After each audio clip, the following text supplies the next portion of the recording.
COVID-19 pandemic, and in accordance with the Governor's Emergency Order number 12, pursuant to Executive Order 2020-04, this public body is authorized to meet electronically. At this time, board members can announce themselves for the record. Al Kreider. Betty Smith.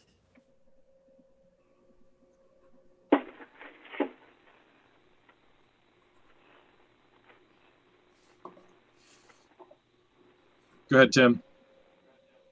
Tim Jandiver. And Bob Strobel, chair.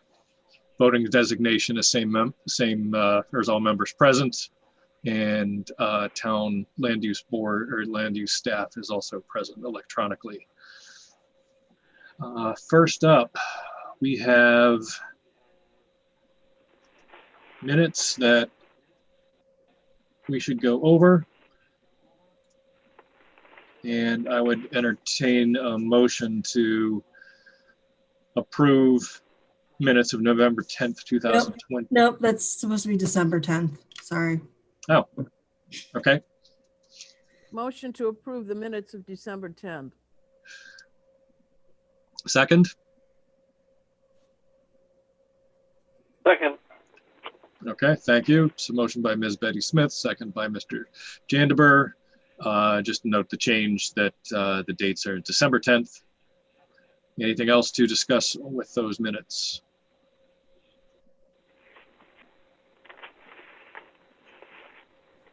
Mr. Kreider is muted if he has anything to say. Hearing none. Well, Susan could do a roll call vote, please. Tim? Yes. Al? Yes. Betty? Yes. And Bob? Yes. Okay. So next up is January 7th, 2021. Motion to approve the minutes of January 7th, 2021. Second. Okay, motion by Ms. Betty Smith, second by Mr. Kreider. Discussion on the minutes.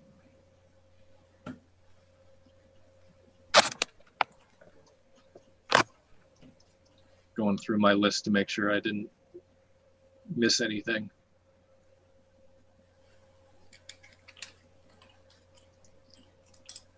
Okay, hearing none. Susan can do a roll call vote, please. Betty? Yes. Al? Yes. Tim? Yes. And Bob? Yes. Okay, same for January 14th. Motion to approve the minutes of January 14th. Second. Okay, motion by Ms. Betty Smith, second by Mr. Kreider. Discussion?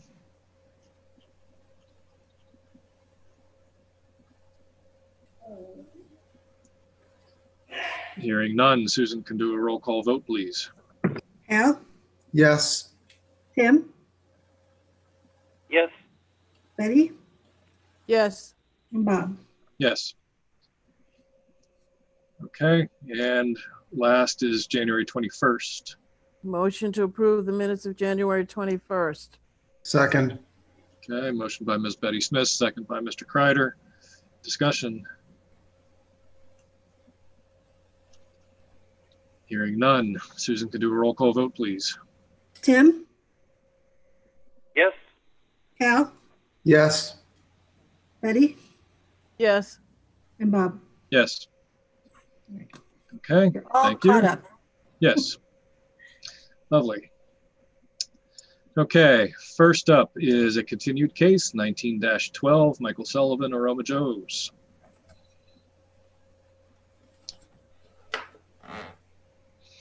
Welcome. So, Mr. Chair, we did receive a request to continue this application. So I don't know if either Mr. Frankwitz or Mr. Sullivan have anything brief they'd like to say before we act on that.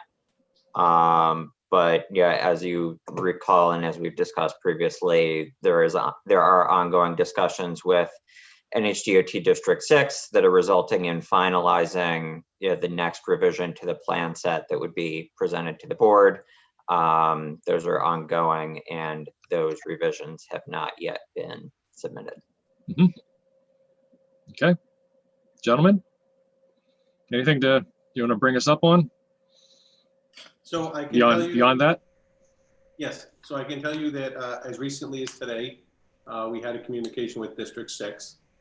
And we expect, according to Roger Appleton, we expect that we'll have finalized comments out early next week. Sounds fine. Thanks for keeping us informed. Okay, we have anything else? Anyone else wants to bring up? Okay, I would. So Next week. I think the Yeah. only other thing that I would say is, yeah, is to ask whether the applicant would have a preference on when they're continued to, yeah, assuming the comments come early next week, they know how long they need to turn things around. Our planning board meetings for February are the 11th and the 25th. Correct. So if there were, well, actually, I think I would suggest the 25th then, because we expect new submissions or resubmitted materials 10 days prior to the meeting. And for the 11th, the way the dates are falling, that would be on Monday. Yes. So I think if we scheduled for the 25th, so materials from the applicant would be due by February 15th. Okay, I'm seeing a head nod from Mr. Sullivan, so. Okay, I would entertain a motion to continue case 19-12 to February 25th, 2021. So So moved. moved. Okay, so motion by Mr. Kreider, second by Ms. Betty Smith. Discussion? Hearing none. Susan can do a roll call vote, please. Tim, Yes. Hal, Yes. Betty, Yes. and Bob. Yes. Okay, Bob? thank you very much. We'll, and I know you'll keep town staff apprised when you hear anything, and if not, you know what, we can accept a continuance. Okay, Mr. Kreider, go ahead. Just a point of order, Bob. I was looking at the agenda that I got, and maybe I missed an earlier discussion, but did we have a preliminary consultation with David Pelletier? Not yet. We do, Because that was earlier on the agenda. Obviously, you're the chair, so it's up to you, but I just wondered if you skipped it. I have not skipped it, but I'm operating off of the most recent agenda we received. But I do remember we did get a design or a preliminary consult. I thought I Where's sent that? the agenda with it on there. Yeah, there's a new agenda with the preliminary Yeah. consultation. Oh, okay. Maybe I need to look again at my email. Yeah, I just wanted to make sure you didn't skip it, that's all. If I did, it was not intentional. Yeah.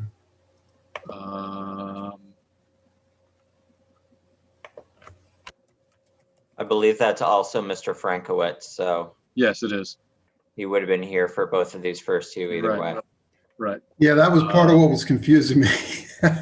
Yeah. Why didn't, I just closed it. Where?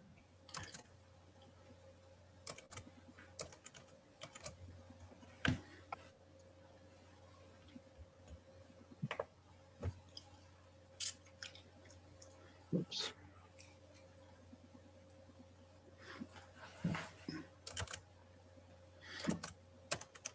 Yep, I did open the wrong one.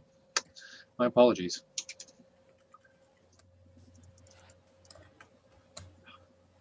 And I just minimized my meeting. Thank you, Hal, for catching me up on that. Okay, so we'll put the preliminary consultation up. And Mr. Pelletier, map 215, lot 21. Do we have, Mr. Frankowitz, is that solely you or there's someone else? I don't think Dave's on. He Okay. gave me one of the numbers, but I don't believe so. Okay, So if I could share my screen. sure. Well, I'll say sure. Susan actually has control.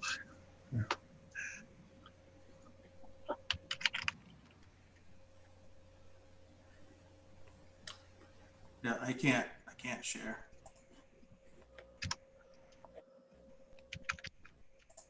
Oh, there I go. Sorry. I thought I'd already turned it on.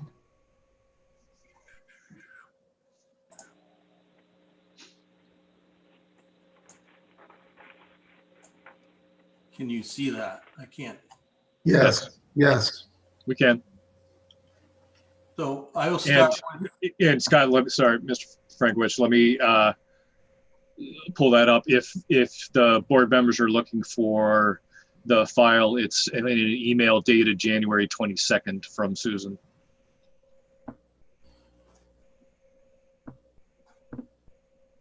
Go ahead, sorry. So the property is the 10 acres that was left over from a 2-lot subdivision that Mr. Pelletier did back in 2018. And we continued and did a 5-unit condo that got conditionally approved in 2018, but never was finalized. He's tossed around the idea of doing that. And now he's moved on and would like to look at doing this. This is a 3-lot single-family residential subdivision.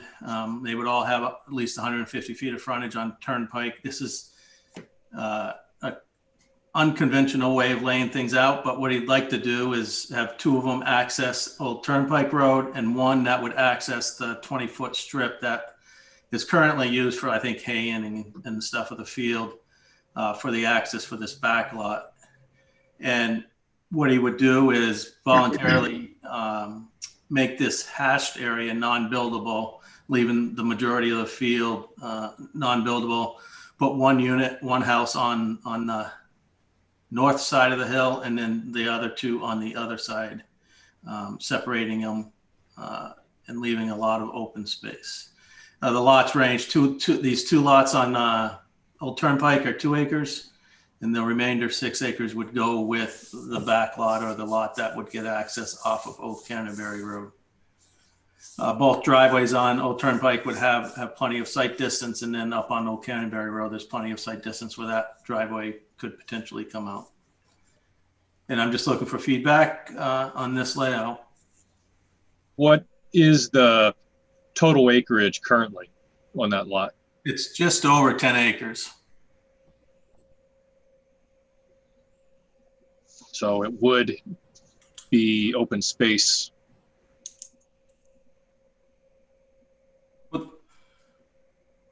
This other plan that we did was an open space development where we left 10.04 acres. Okay. Left about 8 acres in open space and 2 acres for the development. Right. So I would interpret this as a conventional subdivision with voluntary conservation proposed. Right.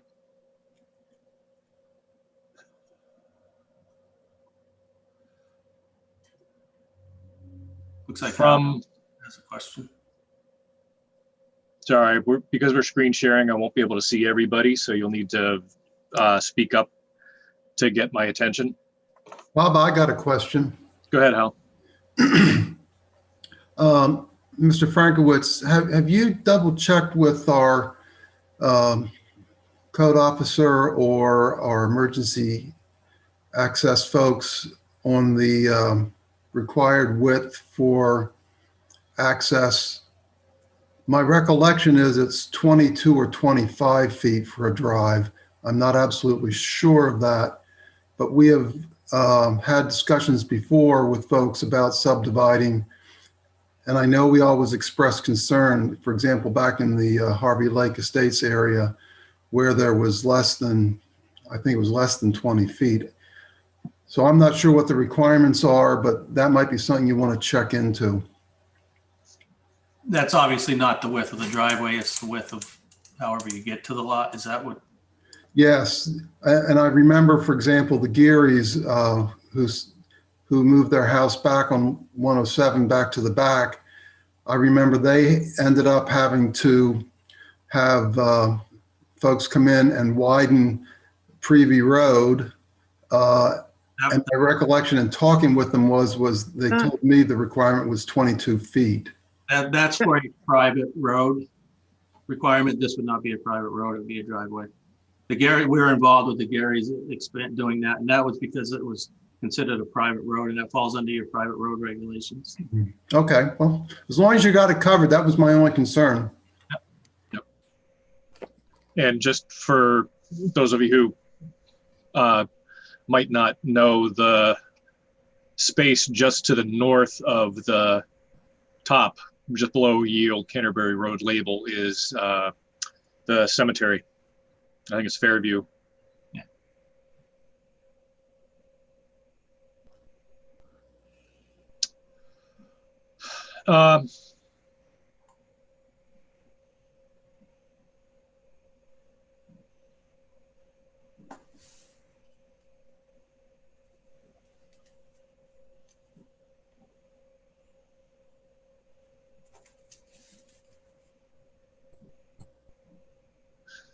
Any questions, comments? I've got a couple quick ones, if I may. Go ahead. I think I'll need to look back at the prior approval for the site plan and subdivision for that condo, but if those have not already expired, we might just want a letter asking the board to revoke that prior approval as part of the application to make sure that we're clear, which approval is the approval of record. With a driveway that appears to be approximately 20 feet wide, obviously that would be in the side setback for both sides of that lot line. So by default, that would need to be a non-structural or a gravel driveway. Otherwise, it would need zoning relief. And then, I'll defer to Mr. Frankwitz if he's already done the site distance profiles for the driveways in these locations. But obviously, both of these are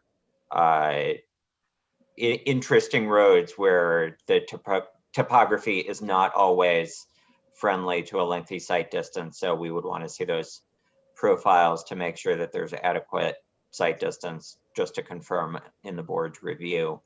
And then finally, just to comment that if the applicant is proposing that land go into conservation somehow, I just want to note that because this is a change of ideas, that we would want to make sure that if the idea changes again, that we catch it before anything gets recorded, just to avoid having to get the Attorney General's office involved if some sort of a trust is determined to have been formed by recording of an easement or anything like that.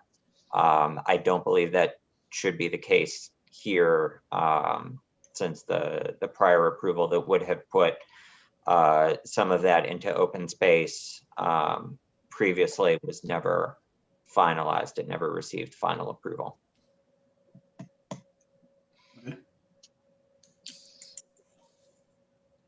That brings up a question, James.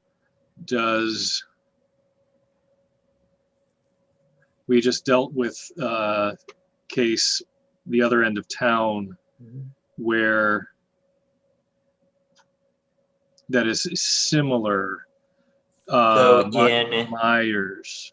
In that case, the prior subdivision that had received final approval and had been recorded included an open space parcel, and the applicant was proposing to change the boundaries of that parcel.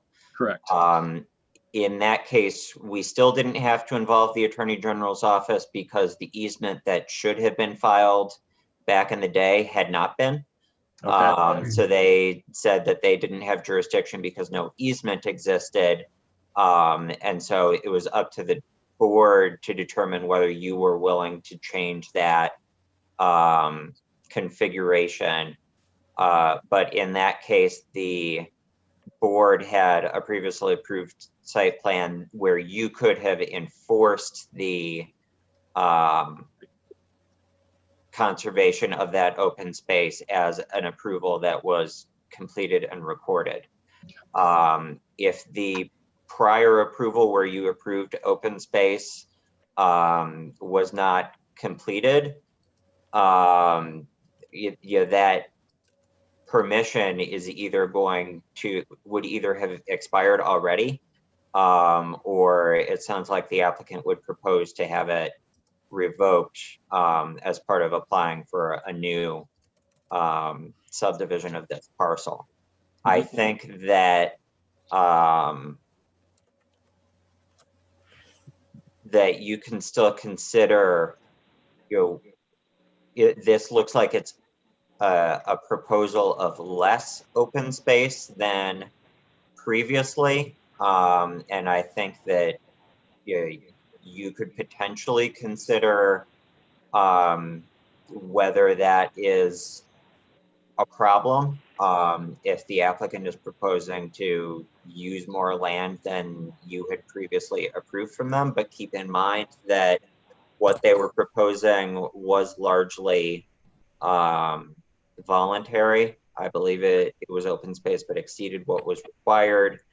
And yeah, I would probably need to do a little bit more asking around to see if that prior approval that is lapsing would be in any way enforceable. So I don't really feel like I could say anything beyond that with certainty tonight. Right. Okay. It was that triggered in my brain a similar situation, and I wanted to bring it up to find out what some of the differences were in this case.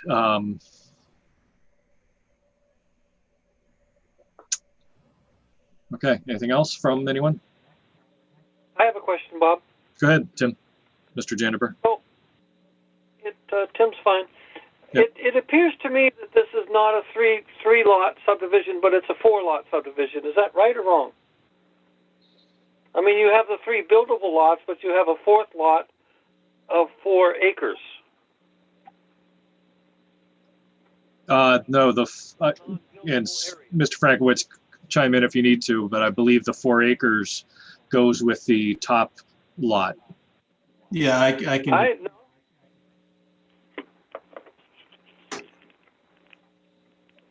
I can explain that further. It's what we're proposing are 3 lots, and this wouldn't be a conservation area. It wouldn't be anything. It would be a restricted area where they could not build. So the builder would permanently make this non-buildable area, and it would go within the deed saying, referring to this plan, saying that that area is non-buildable. So it's not creating a lot. It's not an easement, a lot or anything. It's just an area that will be restricted to no building. So the lot lines are the dash, yes, exactly.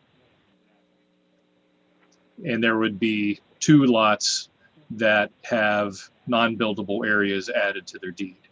Correct. This one wouldn't. It's got the wetland down here. That's Correct. This raises an interesting question, though. What if someone comes to the town and asks for a building permit in that non-buildable area? I would imagine it would get rejected, wouldn't it? Well, they would have to subdivide first of all. Oh, I guess I don't follow your question, Linda. I guess the question is our code enforcement officer obligated to know that it's in the deed, that it's a non-buildable area? I mean, they're not typically going to go back to a planning board plan. somebody walks in and wants to put a garage there after they have a house, Do it, it does put a little burden onto the code enforcement, I would think. the town of Northwood requires a plot plan and a certified plot plan, which would require who's ever submitting that to show what's on the plan and what's recorded, I would imagine. So that, Town only requires a certified plot plan if the setbacks are in question. I'm saying 10 years from now, the house is built, and then somebody comes in and wants to put a 3-bay garage in between those two houses on the lower end, how would typically the code enforcement or the building inspector wouldn't be pulling a planning board plan to know that they shouldn't be building there. And I don't know it's the town's obligation to enforce a deed restriction.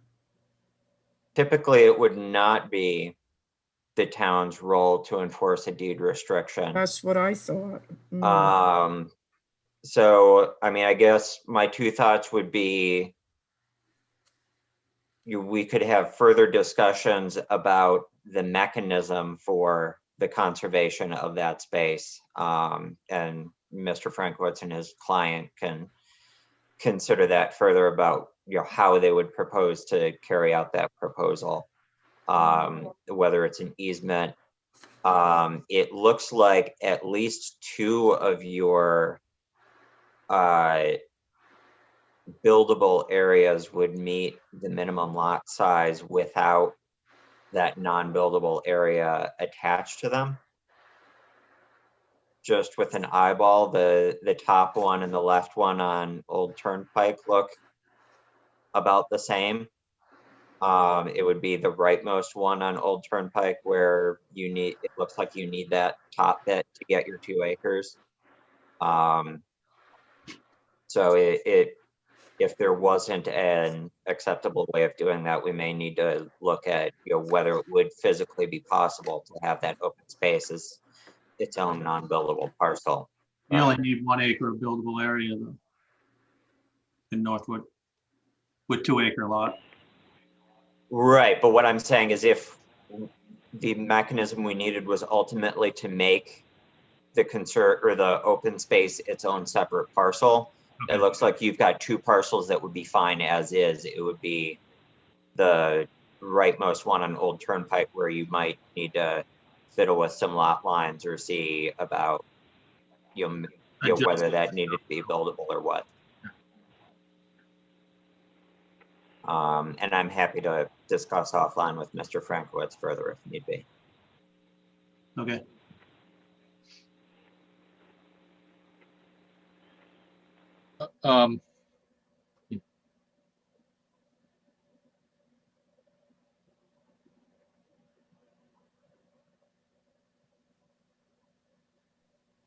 Okay. Anyone else?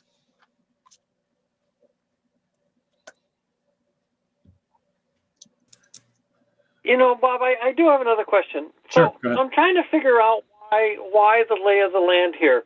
So if you look at the 2 that are side by side,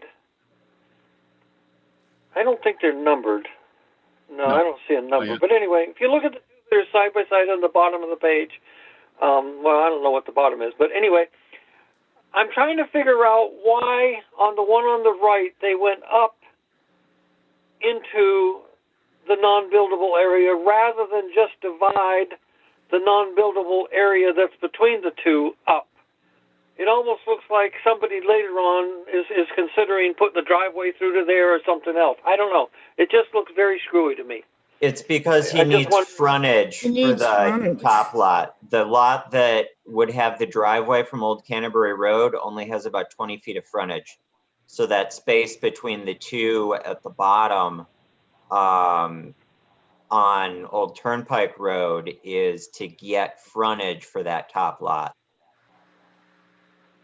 And so a possible driveway later on. No.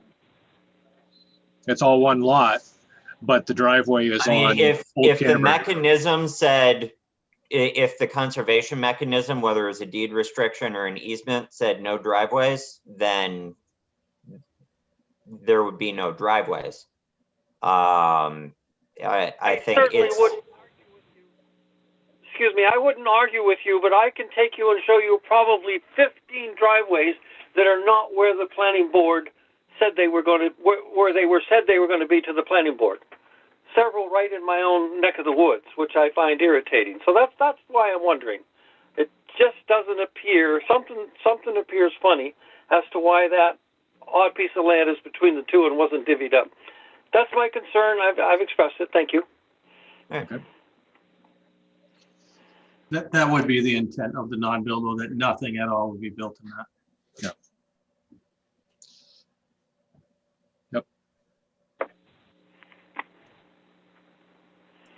Okay. Anyone else? That also explains.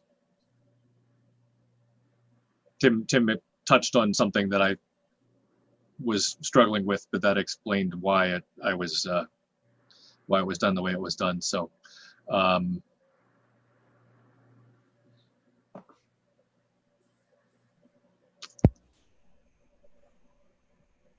Okay, anyone else? I'm all set. Thank you. Does that give you enough to go on, Mr. Frankwitz? Yes, thank you. Okay.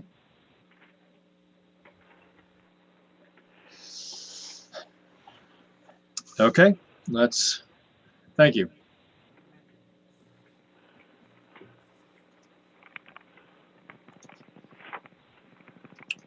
Oops. Why is it that Microsoft is such difficult times? Okay, we have 3 new cases tonight. First up is 21-1, Stephen Susi of Range Road in Sherburne Hill. And do we have either, let me see, who do we have? This is Roscoe Blaisdell. Can you hear me? Yes. Yes. I'm the land surveyor for Stephen Susi. Okay, thank you. I don't believe he'll be online. He said to go for it myself. Okay. Are you ready? Yes, we are. I had seen that you were in twice, and I wasn't sure. Once by phone and once by computer. So, but we're fine. We can hear you. My new microphone isn't working. Okay. Not a problem. So, Stephen Susi has 12 acres of land on. Could you? It's a little difficult to hear you. Oh, can you hear me now? That's better. Okay. Thank you. Yeah, Stephen Susi has land on Range Road and Sherburne Hill Road. It's got a road intersection on the left-hand corner. It's 12 acres of land, and he'd like to make a 5-acre lot on the right and a 7-acre lot on the left. The lot on the right has no wetlands. The one on the left has a bit of wetland at the road intersection. Then it's got some dry land. You're gonna have to speak up louder. Okay. It's got some wetland at the road intersection near Sherburne Hill and Range Road. And as you go up Sherburne, there's a neck of dry land. Then there's a small wetland above that. We've got good test pits on each lot. The topography is, manageable, and the site distance is good for driveways. And, it's about as simple as you can get. Okay. So sorry, I'll take chair privilege. The driveway on the proposed left-hand lot is between, essentially on the side toward Denmark, or not Denmark, whatever that road is, just beyond this lot on the other side. Sherburne Hill? No, not Sherburne Hill. Well, anyway. Bryant Road? Yes, thank you. Couldn't remember the name of it.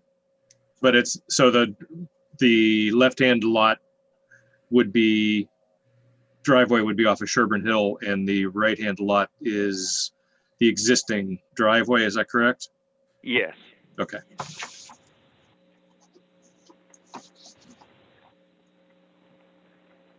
There's about a 100-foot gap between two wetlands, and Okay. I think many years ago, it was an entrance to the property. Okay. So I guess I can take questions. Sure. Questions from the board?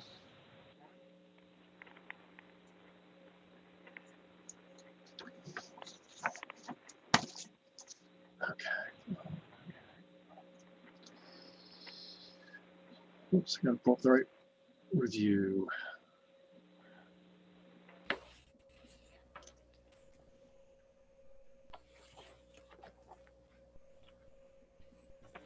Okay. So pulling up the staff review. Thank you for colorizing that, James. I was having a really hard time, and yeah, I don't think it's the applicant's fault. I think they just have a wetland that's following a contour line. And I was getting cross-eyed trying to look on my computer screen at a setback and a wetland boundary and a Yes. contour line.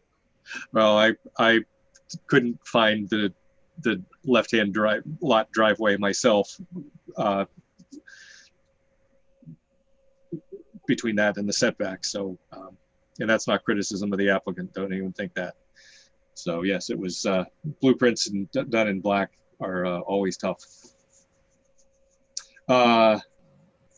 Okay, so, and that clarifies where it was.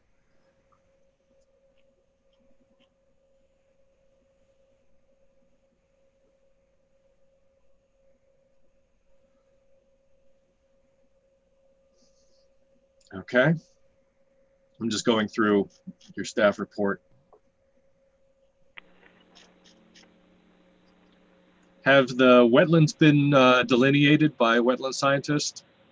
Yes, I'm a wetland scientist. I'm a septic designer. I'm a licensed land surveyor. And Okay. I did it all. Okay.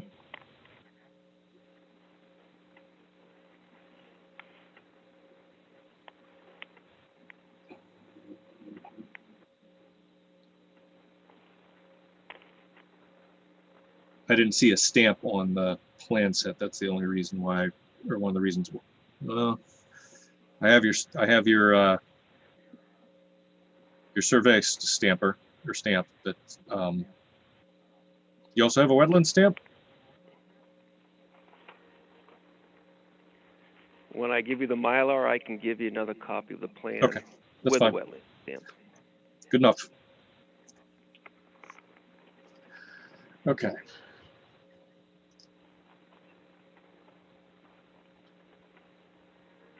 I was gonna say, James, do you want to run through your report at all, or is it pretty obvious? I can do it quickly. I think in general, this is a fairly straightforward request. I note the wetlands mostly because of how close the driveway is to the wetland buffer. It appears that, you know, it looks like the driveway should be able to get in without going through the wetland buffer, but I did just want to note that if it needs to go into the buffer, we would expect that either it would be a gravel driveway within the wetland buffer portion, or that there would be some sort of ZBA relief to allow a driveway that is a structure. Paved driveways are structures according to the Northwood Development Ordinance.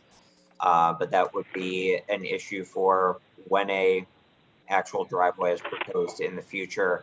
I wanted to bring it to the applicant's attention.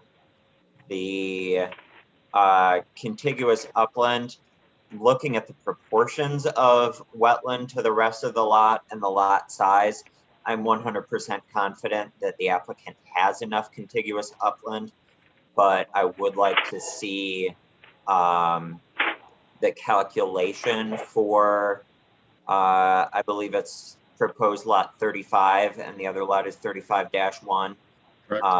So I would like to see the calculation for the lot just so that we have the figure on the plan set and confirm that that box was checked. Driveway, again, I just note how close it is to the wetlands. Regional impact, again, I'm recommending no regional impact on this, but I would like a formal motion from the board so we stay in the habit of making those motions explicit. And then, as we have been doing with public hearings ever since we started hearing cases over Zoom, the board has typically kept the hearing open over 2 meetings. So if you accept the application as complete tonight, you can open for public comment, but then continuing to a next meeting. And again, I think since this is a fairly simple one, I would recommend February 11th for the fastest possible turnaround. Keeping that public hearing open in the interim so that we can get any written comments by people who might not have been able to access the meeting online, to facilitate that public process. The only changes that apart from getting that contiguous upland calculation, that I would request is if there's anything that could be done with like line weights or something to make those wetlands a little bit easier to interpret from the contour lines. It looks like the wetland symbols, the little water plants, are fairly big. So I don't know if there's a way to make that hatching smaller and closer together, or again, to take the dotted pattern that would be the wetland outline and bring those closer together or something to make it a little bit clearer. But otherwise, that's the extent of my comments. Just a few clicks on the computer and I can have all that done. Yeah, I assumed it would be relatively easy. Okay. So just to be formal, since we did not officially find this complete yet,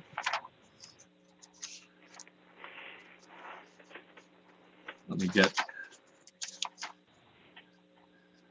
my list of things together. Okay. Since we've somewhat discussed it, I would entertain a motion on completeness from the board. So moved.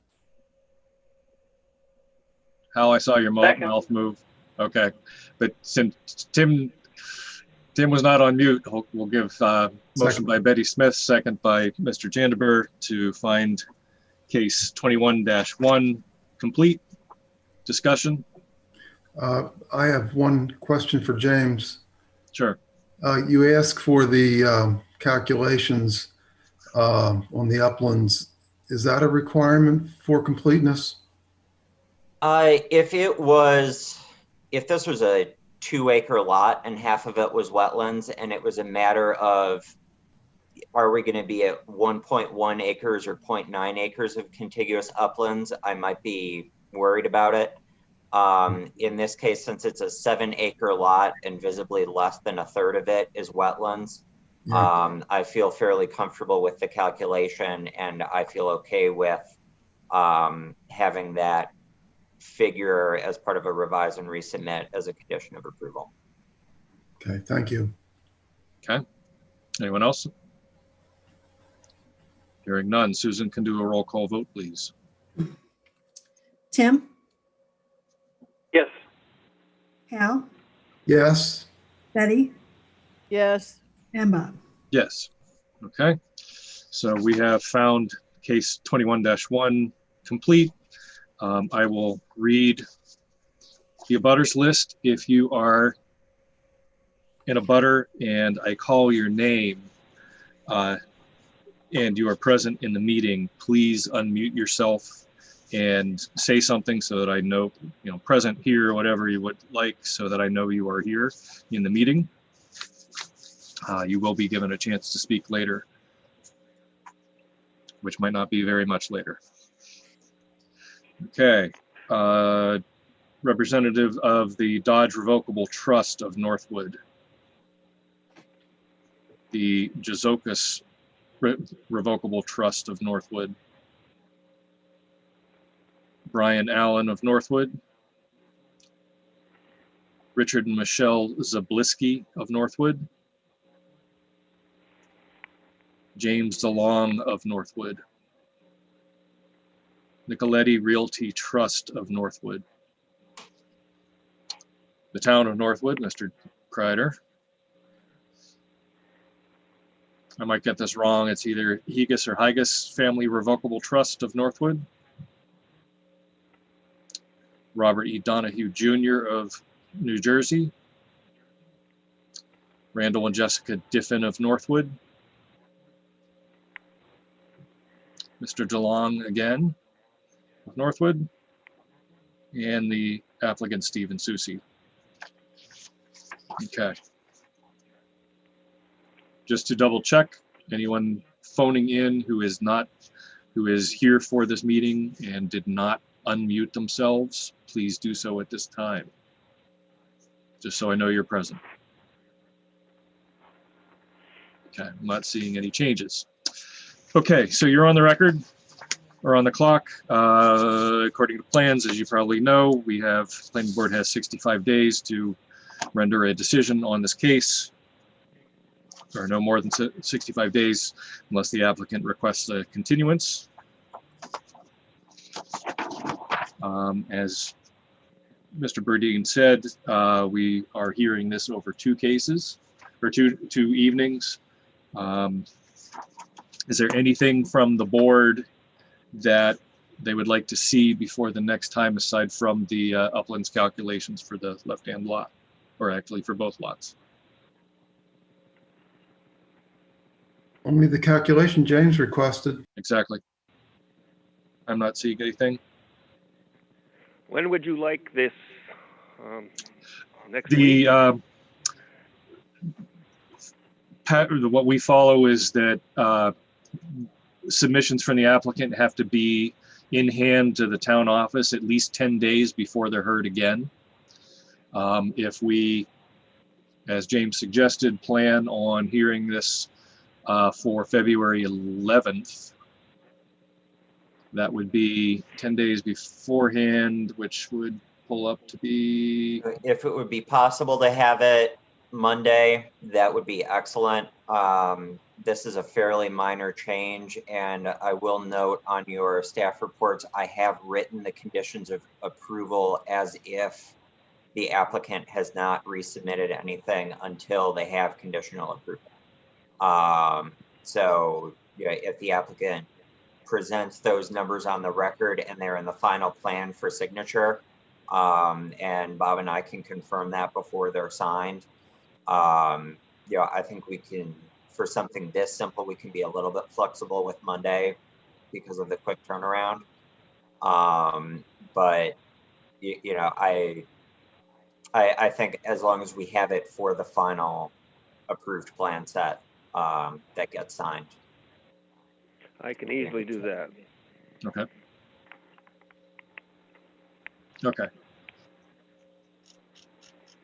So what I would suggest then, if somebody from the board wanted to make a motion to continue case number 21-1 to February 11th. So moved. Second. Okay, motion by Mr. Kreider, second by Ms. Betty Smith. Bob, Yes, if I could comment before you go to vote on that. sure. I would express a concern to the board that if you do it for one, even though this, and I totally agree with James as far as this is a very simple application. However, that might then have folks saying, well, I'd like to be on the 2 weeks out rather than wait a whole month, and it could set the board up for that expectation. So I want to, if I could Linda, finish.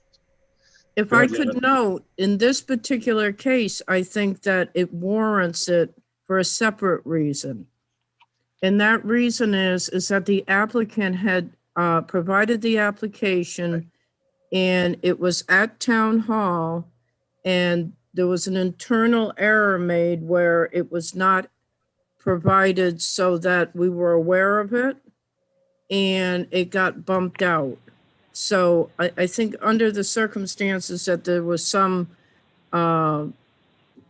issues internally with land use staff, that I think it's only fair to try to expedite it as quickly as you can. I was going to say, I think the simple compromise in this case would be if we can have that calculation and that number in writing, i.e. if Mr. Blaisdell is able to send me an email by Monday that has the calculation, we have the figure and it's just a matter of adding the note. Yep. So we would have the information and it would be getting the final note on the plan set as well. Yeah, Linda, your concern, I understand it, and I was, and thank you for being honest. I wasn't going to bring that up myself, just to draw attention to the land use staff mistake, but it was done. We don't make many, but we still make them. We try not to, but Yes, I know we try not to. Thank you. And that was I was aware of that, which was also part of the reason for wanting to move to the 11th. So, okay, we have a motion, we have a second. Any further discussion? As a Regional Planning Commission employee, Oh. I would like to point out that we love to see and recommend determinations of regional impact be done as soon as possible after finding the application complete. Correct. So it might be better to knock that out of the way tonight, but as long as it gets done at some point, I'll defer to the board. Can You we have a motion on the table. Yeah, I was there's gonna no- say, can we table the motion currently and bring it back up after we find regional non-impact? You can, or you could act on it and make sure you don't forget. I don't, at this age, I don't trust myself not to do that.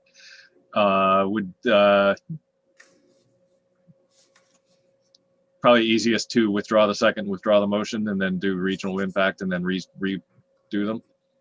Withdrawn. Sorry. My mistake. Okay. Motion, second is withdrawn. Motion is not withdrawn yet, but close. It's not acted upon. Can't act upon it without a second. So I would entertain a motion to find a case 21-1 with no regional impact. So moved. Second. Okay, motion by Betty Smith, second by Mr. Kreider. Discussion. Can we do a unanimous vote on this? I don't believe No, so. okay. Roll call vote, please. Betty, Yes. Hal, Yes. Tim, Yes. and Bob. Yes. Okay, thank you. Thank Now you, I'd Mr. entertain Chair. pardon me? Thank you. Sure. Remind me before I bring it up for the next one though, or before we go for the continuance. Okay, now we could entertain a motion to continue case 21-1 to February 11th. can I interrupt again? I'm sorry. That's I okay, go ahead. apologize. I just wanted on the record that, I don't know if it was mentioned, but the Higas family did send a email in stating in support of this application. Did- Um, When did that come in, Linda? yeah, I don't remember seeing it. But do you have it? I I believe it, forwarded it to James and Susan. I believe it was this week. We can make sure to forward that to the board. Yeah. Yeah. And the mention of Miss Higas's name also made me remember when I was researching this case. You may recall, I think in 2019, the Higas family came in for a lot line adjustment that involved this property. I believe 7 or 8 acres was transferred from this parent lot to their lot at that time. And I want to note that, the applicant has referred to the recorded plan from that in their prior research notes at the registry, but the lot configuration has not been updated on the Town of Northwood online GIS. So if you're researching this property from that, it's going to look different. And that is because the town record has not been updated yet. But the plan as it is depicted is what has been recorded. I think that's about to change very quickly. Okay. I saw something within the last week about the maps. Okay. Okay, good to That know. would be good. Okay, but Just in time for it to change again. Yes, let's make sure that that email gets read into the record next week or the next time. Okay, we had a motion. We had a motion.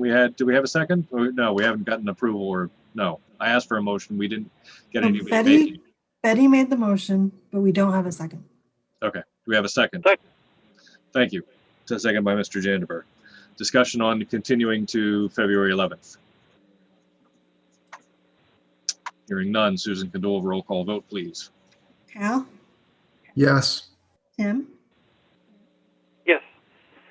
Betty, Yes. and Bob. Yes.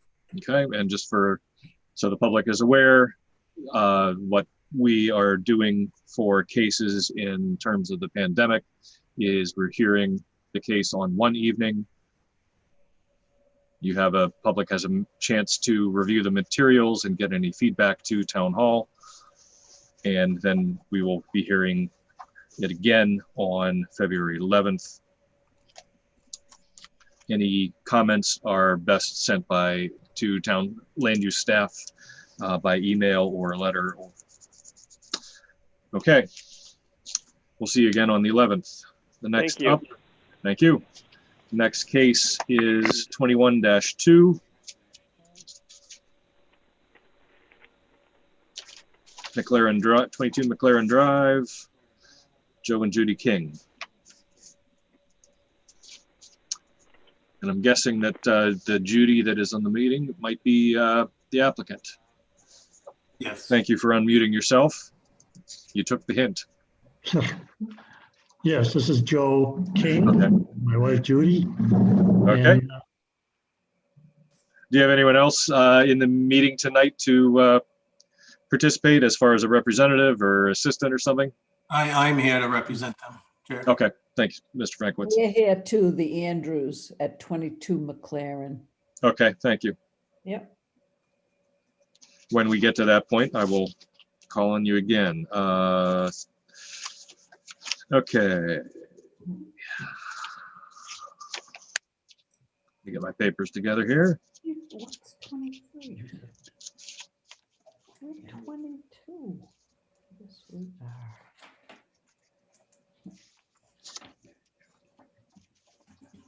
Okay. 22. So first up is to look at for the board for continuance, or sorry, not continuance, completeness. Motion to accept as complete. Okay. Second. Second. Motion by Ms. Betty Smith, second by Mr. Kreider. Discussion. Hearing none. Susan, could do a roll call vote, please. Tim, Yes. Tim, oh, Hal, Yes. Betty, Yes. and Bob. Yes. Okay. So the board's found case 21-2 complete. That starts the 65-day clock for the board to render a decision, barring no requests for continuance from the applicant. So, Mr. Frankwitz or Mr. King, why don't you give us an overview of what you want to do? If I could share my screen again.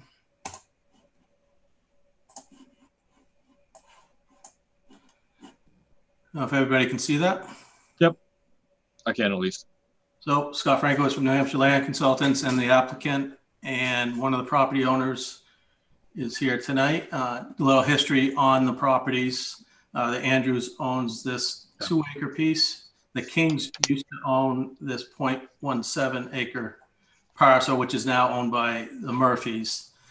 On the sale of the property, they discovered that there was an encroachment of the house onto the Andrews property, and part of that agreement, the Kings agreed to have a survey and lot line adjustment prepared. So this is lot 14 that the Kings used to own, and this is the Andrews, and the encroachment is in this area that we marked as area of interest. I'll move to the second page. It shows what's going on at a blow up. So the King property, the Andrews property, the corner of the cottage was over the property line slightly. So they hired us to do the boundary survey and lot line adjustment. We're adjusting the lot line to come over here. This land from the Andrews going to the Kings, and this land, and now Murphy's, and this land going from the Kings to the Andrews. It's the same amount of area, 110 square feet, and it's really just to correct an encroachment that's been out there for years. And that's the whole application. Open up for questions. Okay.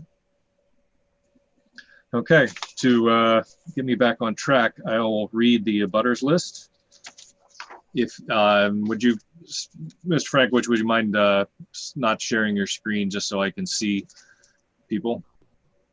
Well, actually, never mind, leave it up. Well, I'll just, if you are in a abutter and I read your name, please unmute yourself and get my attention, just so I can mark that you are here. You'll be given an opportunity to speak later. Okay. Joe and Carol Simetti of Saugus, Mass. Alicia Fix of Melrose, Mass. Robert Madison of Northwood. James and Judy Babin, the Babin Family Trust of Massachusetts, Amesbury, Mass. Cheyenne and Daryl Brown of Northwood. Douglas McDonald of Merrimack. Okay. Hearing none. Okay. Questions from the board?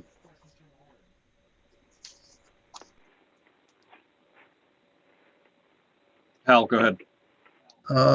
Thank you. You'll have to, and just I'll tell the board, because of when we're sharing a screen, you may be not visible on my Zoom meeting. So just say something and I'll get you to get my attention. Thank you. Go ahead, Hal. Just some education from Mr. Frankowitz, if he would please. Is a lot line adjustment the only option here? Or could a right of way or some other consideration solve this issue? No. In my opinion, the easiest way is to transfer land fee simple so that each own the property. You could have done some type of easement, I suppose. But this is, in my opinion, the cleanest way to fix the issue. Okay, thank you. Yep. Okay, anyone else? Looks pretty simple. Yep. Agreed. And James had brought up, as soon as I can get the right screen up here, the, whoops, wrong one. Staff report. And I would, at this point, before we get into further discussion of this case, I would entertain a motion to find that case 21-2 has no regional impact. So moved. Second. Okay. Motion by Betty Smith, second by Mr. Kreider. Discussion. Hearing none, Susan can do a roll call vote, please. Okay. Betty? Yes. Hal, Yes. Tim, Yes. and Bob. Yes. Okay. Satisfied, James? Yes, thank you very much. Sure. At least I didn't do it after we started a motion to continue. Okay. And thank you in your staff report for the aspect of non-conforming lot discussion. When I started looking at the notes and finding one of 0.17 in a lot line adjustment, my radar went off, but looking in more details, I completely concur.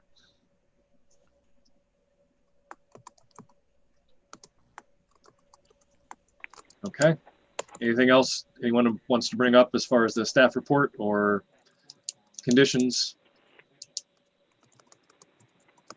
Okay, at this point in time, I will open public comment.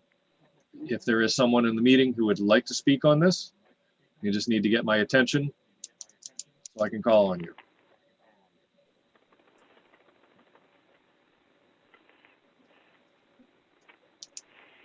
Done. I will close public comment subject to reopening the next time we hear this case. Okay. As we have done, and I'll clarify again if I need to, Planning Board is hearing applications over 2 nights.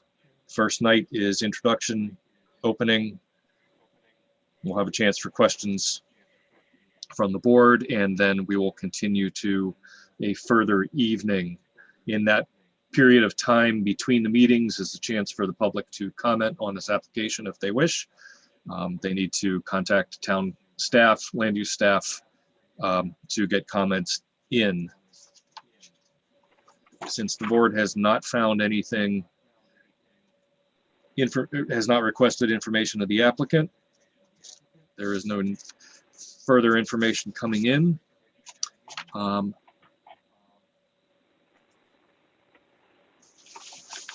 And we have the chance to hear this in February. Do you have a preference for time frame? I would entertain a motion. I would consider the 25th myself, but Bob, when do we have Aroma Joe's coming back? I'd have to push that off on Susan to find out.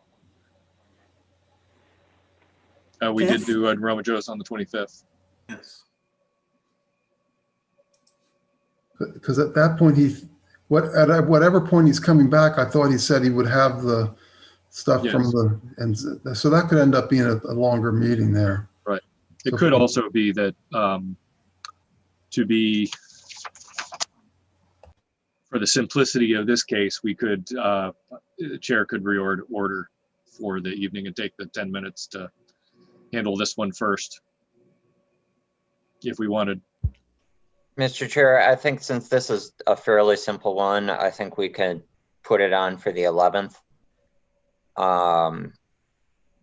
Since we're not expecting additional materials from the applicant, our expectation of submissions from the public would be written communication by the day 2 days before, the Tuesday before the meeting, by close of business, just to guarantee the board has time to read. So that should give those abutters 11, 12 days to submit their comments in writing if they choose. So I think we can move quickly. Okay. Anybody have any problems doing that?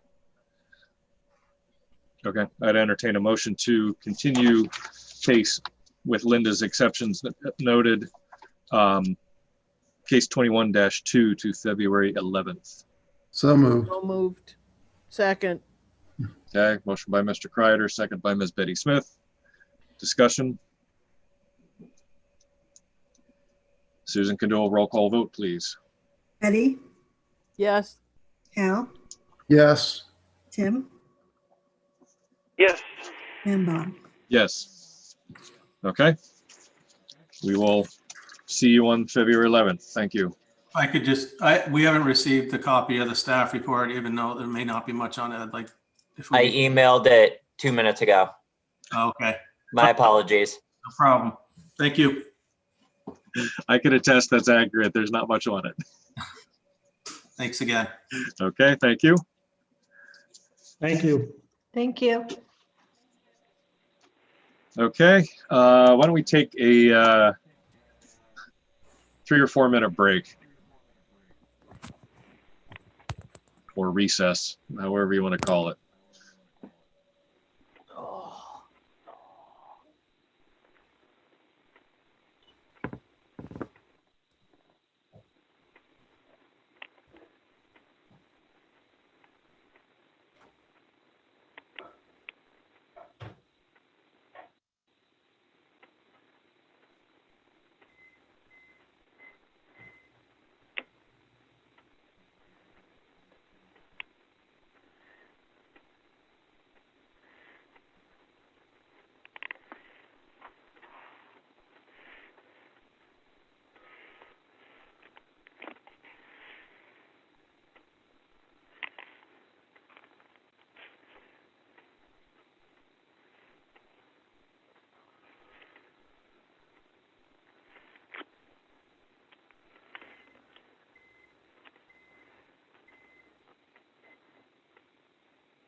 We keeping you up too late, Bob?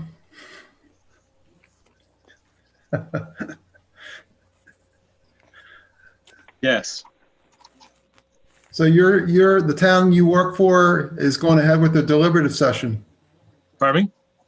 did I imply from your letter earlier that your town is going ahead with deliberative session as planned, huh? Yes. Mm. And they do combined town or consecutive town and School. school. Yeah. So, yes, we've actually had board meetings. It's been interesting in person. Ooh. So, I'd be a little nervous about that now, especially with the new South African strain coming along.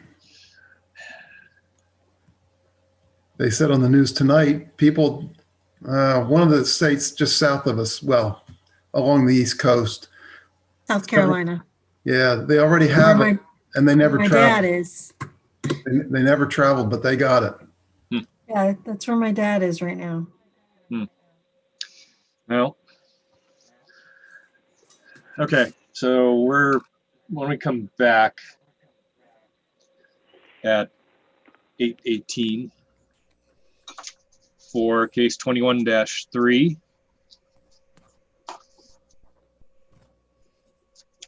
Mr. Chair, I go do ahead. want to note for this one, we do expect a little bit of discussion about completeness on this one. So I would recommend making sure to give the applicant an opportunity to introduce the project and be available for materials questions prior to completeness. Okay. I think the applicant might have proposed a solution that might change things a little bit, but I'll let them introduce the project and talk about what they have in mind, and then Okay. I can answer questions later as well. Okay. Thank you. And I'd suggest the representative from Mr. TF Moran unmute themselves. And if they have video, come on video. That's not required. As long as I can hear you is fine. Thank you.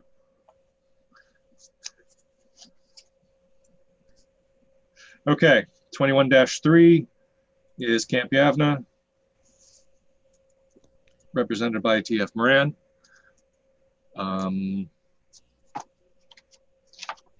As far as completeness goes, James, why don't you start off with the aspects that might be in question? So, my Bob, Yes, go ahead, Tim. I'm going to recuse myself on this one. Okay. Does that cause a problem with? That causes a problem with quorum.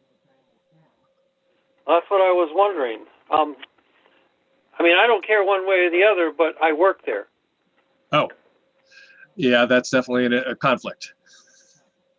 You want me to try to call a few people, see if I can get somebody? I believe Victoria if you could, that would make things better. In the past, we have allowed board members who need to recuse themselves to cast a procedural vote to continue to a date and time certain.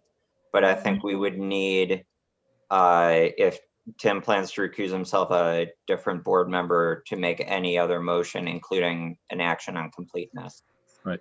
I believe Victoria said she'd be available if there are questions about quorum. Okay, the next question is, this came up before. I don't think I actually have her cell phone. Oh. If you could text me that, Bob. Yep. Let's see, I'm going to step away while you're taking care of that. I'll be right back. Gentlemen, my apologies on that. And ladies. I'm sorry too. I thought you would know. That's okay. Nope. That's Tim. From a board member's perspective, I appreciate the fact that you are aware of it. We've had cases where that has not been. Well, one of our other board members is in a butter to it as well. Correct. So we are limited to. I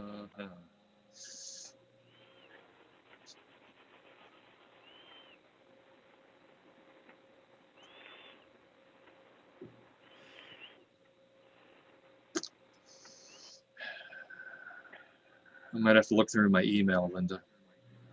Okay. Joe might be available. Pardon me? Yes, Joe Joe might be McCa- available. We have a choice of Joe or Victoria. I'll try them both. I spoke to Joe the other day. I thought he was coming on. But I can try them both.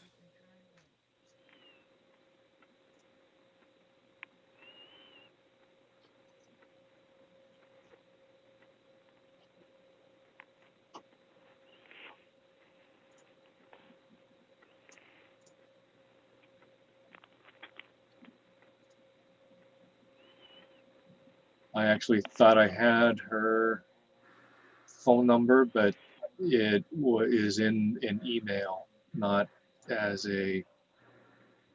Joe, I have Joe 731-1684. Yeah. Rather not give it out. I have Joe's. Let's call I- Joe. Everybody knows. I'm gonna mute myself and I'm gonna try to, I think I have Victoria's home phone maybe. I thought I did.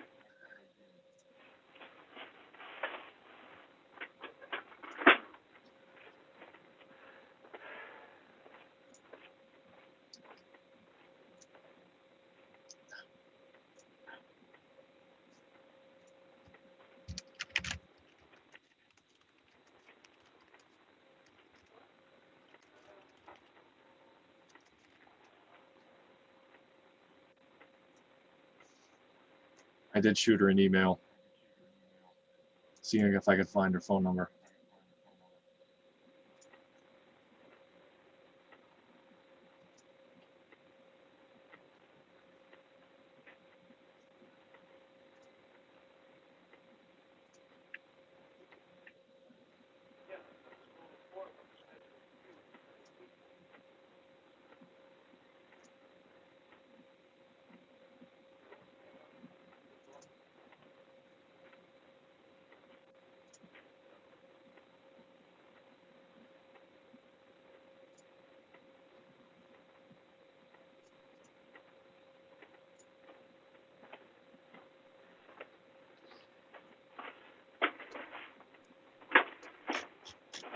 I do not have it, that I can find it quickly.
I did Messenger, just in case she's on Facebook.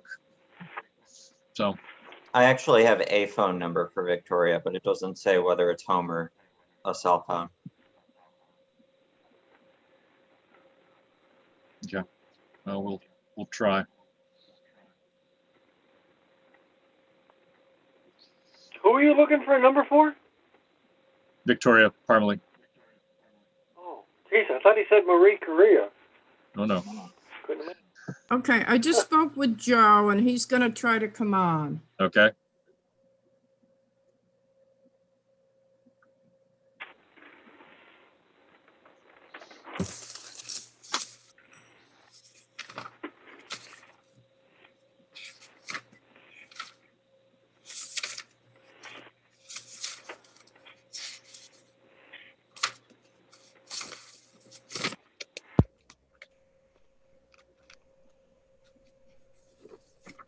Linda, I think we'll need to go back to our prior policy of having at least land use staff have everybody's phone number when they start their new term.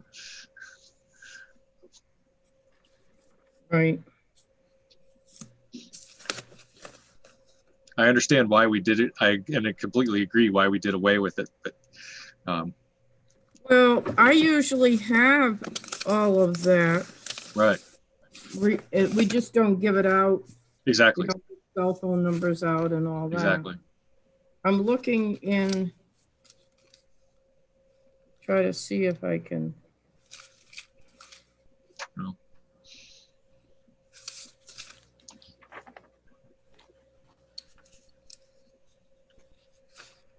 So Linda, did you say you have a number for Victoria? I thought I had a, I have a number for her. It doesn't say whether it's cell or home. can you just text Ooh. it to me and then I'll mute I have myself? it. and call? Oh, no. Sorry. That's my own phone number. Never mind. Yeah, I'll text it to you. Yeah.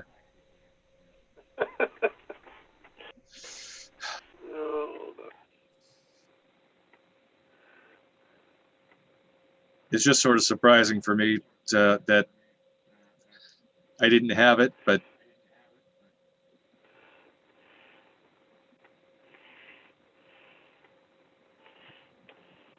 I thought I might have found it on an older list, but I'm not Yeah. seeing it.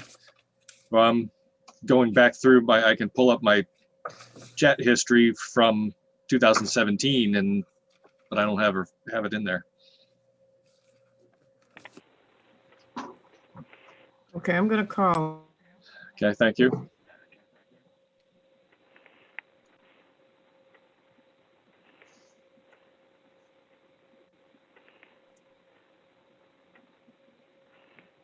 Joe's joining right now. Okay. Okay. That would solve it. Yes, it would. Hello, Bob. Hi, Joe. Thank you. And just for the record, Joe McCaffrey has joined the board meeting at 8:29 and is added to the voting designation. Mr. Jandeber has recused himself for this case. So voting designation is Betty, Hal, Bob, and Tim, or Joe, sorry. And Tim, you should, for purposes of electronic means, you should mute yourself. Actually, you're on the Okay. phone. You can't do that. I'll do it. Okay, Susan could do it. Well, just so we're aware, when we open public comment, we'll need to unmute people, including Tim, because he will not have the ability to indicate that he wants to speak if he does for the public hearing. Oh, you know what? I can't unmute him. I can only ask him to unmute. Uh-oh. Oh, no. Shoot.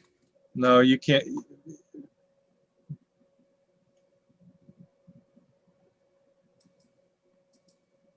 Phone callers don't have the ability to unmute themselves, Yep, I know. but you can mute them, but you can't unmute them. Apparently. They can unmute themselves, but not if Susan's muted them. Well, it's not letting me unmute. It's just, it let me mute him. He's muted by himself. Well, anyway, So, okay. whatever. It He just, can't be because it's he not a was- matter at this point. He's recused himself, so he's a member of the public. If we talk about the public, we'll deal with it then. Okay. So for a matter of completeness, why don't we get going on this now that we have a quorum again? So, Mr. Chair, you'll note in my staff report that the issues that I'm talking about with completeness are related to the steep slope protection overlay district of the zoning ordinance. The applicant has indicated that one of the proposed bunkhouses will involve an impact to the steep slope overlay district. So I wanted to note in my staff report, one, that overlay has not been included on the plan, that from what I could tell. So yeah, I would request to have that changed to add that so we can see the sloped areas that fall under that overlay. And let me interrupt you while you're there, Mr. Could we get your names for the from TF Moran, please? Good evening, Chairman Strobel. My name is Justin Masick, and I'm an engineer with TF Moran. Okay.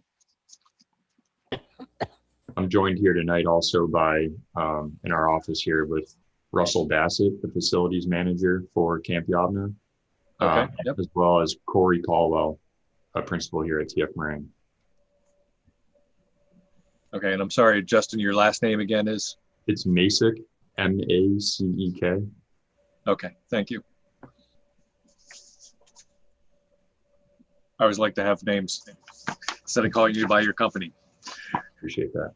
Okay, and what I wanted to ask while we were talking about steep slopes is, have you indicated on the plans anywhere steep slopes? We have not indicated on the plans that we've submitted any of the areas that highlight the steep slope overlay district. Okay. However, we were planning on submitting to the ZBA a special exception, and that was going to be one of the associated plans. Okay.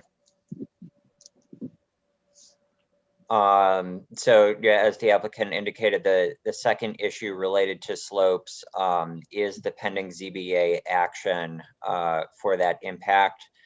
The board has typically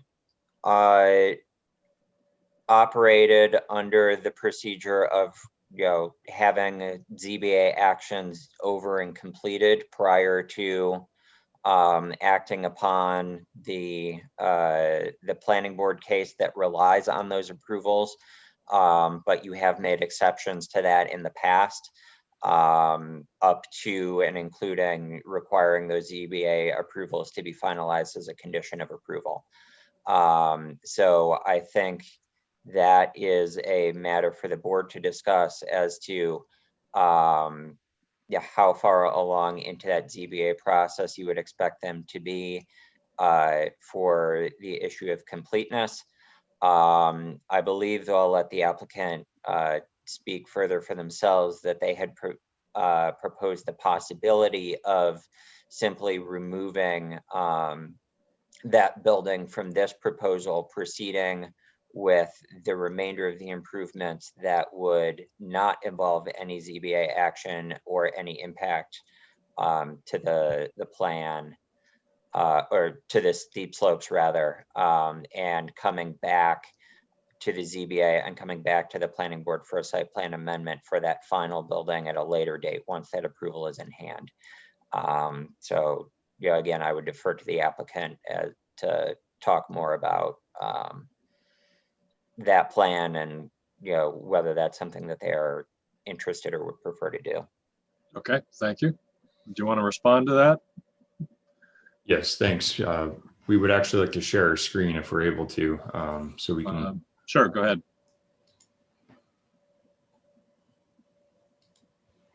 I think Susan could do that. Yep.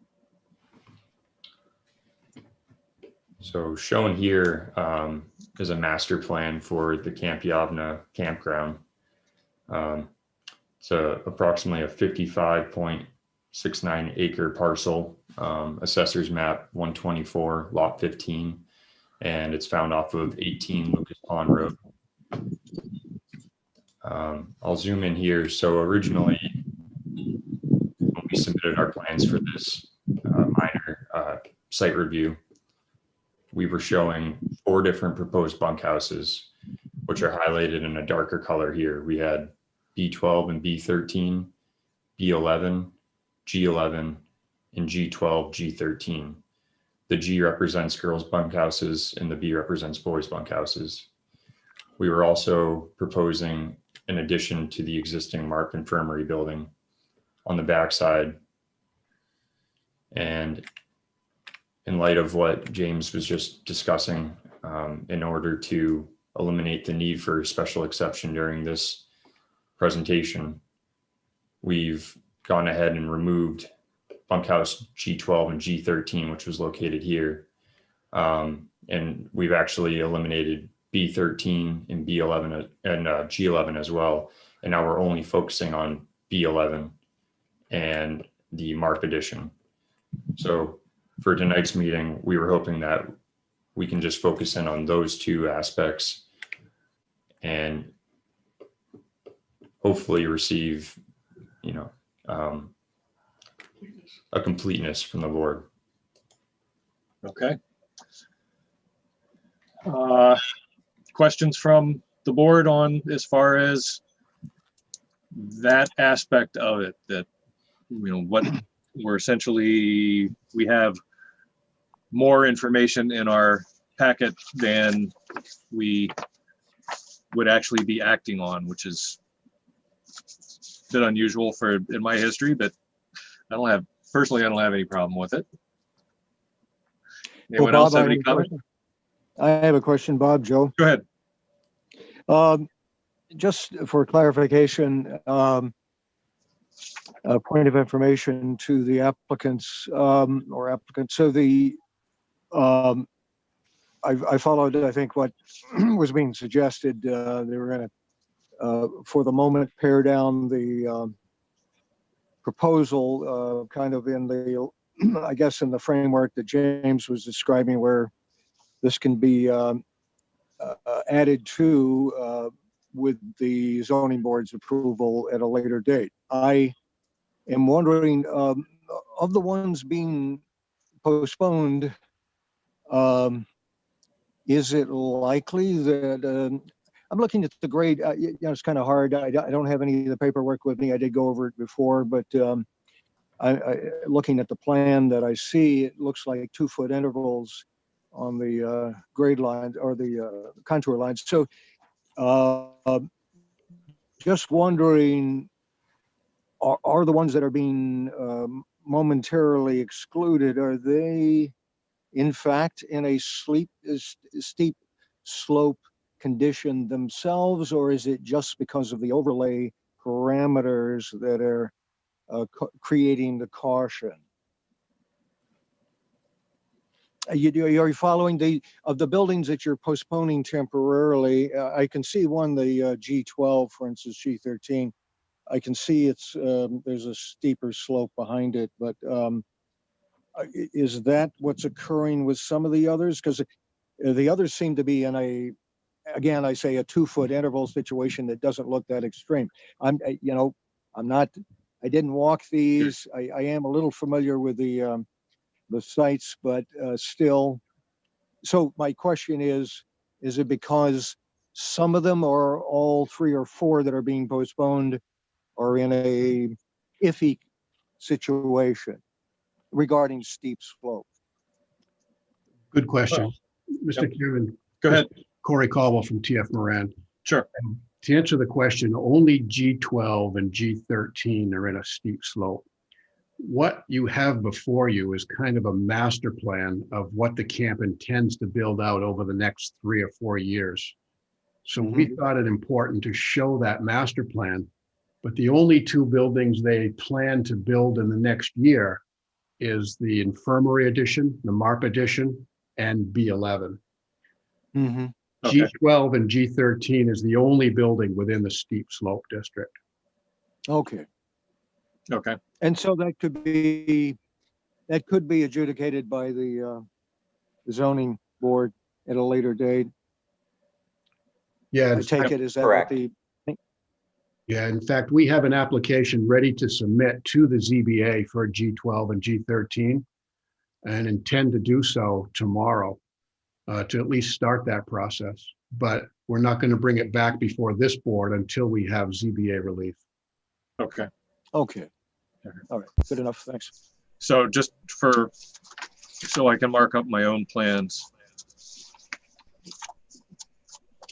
The only thing we're looking at tonight is, as planned, is B11 and the MARP. Is that correct? Correct. Okay. Just wanted to double check. I'm sorry, Bob, say that once more. So B11, on the screen share currently, yes, B11, and if you're looking at your detail map, I'm looking at sheet C3, C03. That would be essentially the bottommost building and the topmost building. Correct. I'm sorry, all the way up there. Yes. Okay. There's two dashed squares, but they're unlabeled on that one. That's as far as I got looking through my cut sheets. Okay. So those are the only two up for consideration in this application? If what the applicant has proposed constitutes completeness and the board agrees that it is complete. Okay, so Mr. Chair, I would say, yeah, this is a little bit unusual, but it's not uncommon, for example, for a subdivision application to come in and say we'd like 16 houses, and over the course of review that 16 becomes 10, and lots are revised. So I think this is within your purview, because what you would be asked to be begin your jurisdiction under is depicted on the plan. That we're not changing anything by adding anything new, we're only taking away. The only other thing that I would say is if the board accepts the application is complete under the understanding that the only items under review are B11 and the MARP, that's how we will proceed through the rest of this review, and you won't be able to add any of those other 3 bunkhouses back under consideration without renoticing at that point. So consider that completeness to be that action saying this is what we have accepted and exercised our jurisdiction over. And I think the applicant understands that. I just wanted to state that explicitly for those watching at home. Right. Well, I guess, I'm a little bit torn on this because I worry that showing some of the other items then tends to imply consent or imply agreement or anything like that. Is it clear? Well, so let me clarify a little bit further. Certainly, those other 3 buildings will not appear by the time final approval would have been granted. And my request to the applicant would be that if we did accept this application as complete tonight under this shared understanding, that we have a revised and resubmitted plan set that only shows the MARP and B11 at the same time as getting that plan set that shows the steep slopes and as soon as possible. Yeah. Can I comment a little further, Bob? Just to yes, go ahead, Joe. Pause there. I'm good with the suggestion here, and as James portrayed it, I don't see a dilemma. We're specifying tonight that we're talking about these 2 buildings. The infirmary, which again I have been on that property. I mean, this doesn't pose any problems at all. It's an existing building. It's an expansion of that, and it's not a it is not itself on a unusual steep slope or anything like that. It's a functioning building as it is now, and it's surrounding the other one. I'm not, I don't have any memory of that location, but I can see by the contour lines there's no issue there either. I don't think so. We shouldn't be talking about details of the layout. We're looking at just, do we have enough information to proceed for completeness? That's my conclusion. Yes, we do. Okay, that's my, yep. Okay. So I would entertain a motion to find 21-3 complete with the understanding that we are discussing only B11 and MARP. I'll move that as so stated by yourself. Okay, Second. B11 or G11? B as in boy. B as in boy. So essentially, if you're looking at a map, the topmost dark structure and the bottommost dark structure as you see them. Okay, did we get a second? Second. Okay, so motion by Mr. McCaffrey, second by Ms. Betty Smith. Discussion. Hearing none. Susan can do a roll call vote, please. Al,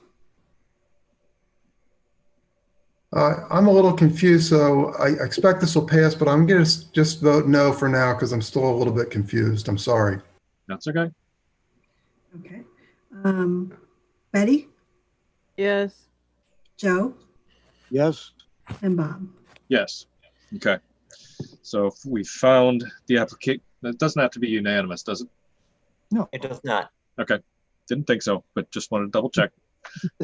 We do so many things by unanimity and. Okay, so the application is complete.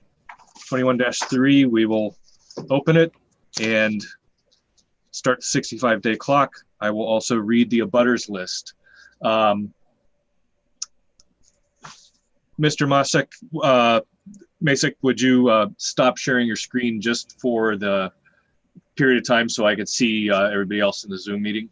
Yes. Thank you. So as for members of who are here joining the meeting, if I read your name, please indicate somehow, either turn on your video or speak so that I know you're present. Lee Baldwin of Northwood. William Van Asperen of Hawaii. State of New Hampshire. John and Rose Frost of Nottingham. Renaud and Christy Lamprin of Northwood. The Robertson Revocable Trust of Northwood. Town of Northwood, Mr. Kreider. Camp Yavna is here. Daniel and Teresa Ferguson of Northwood. Aaron Berube of Deerfield. Josephine Cruikshank of Malden, Mass. Wayne and Janet Fortin of Northwood. Janet is present. Thank you. Nicely done.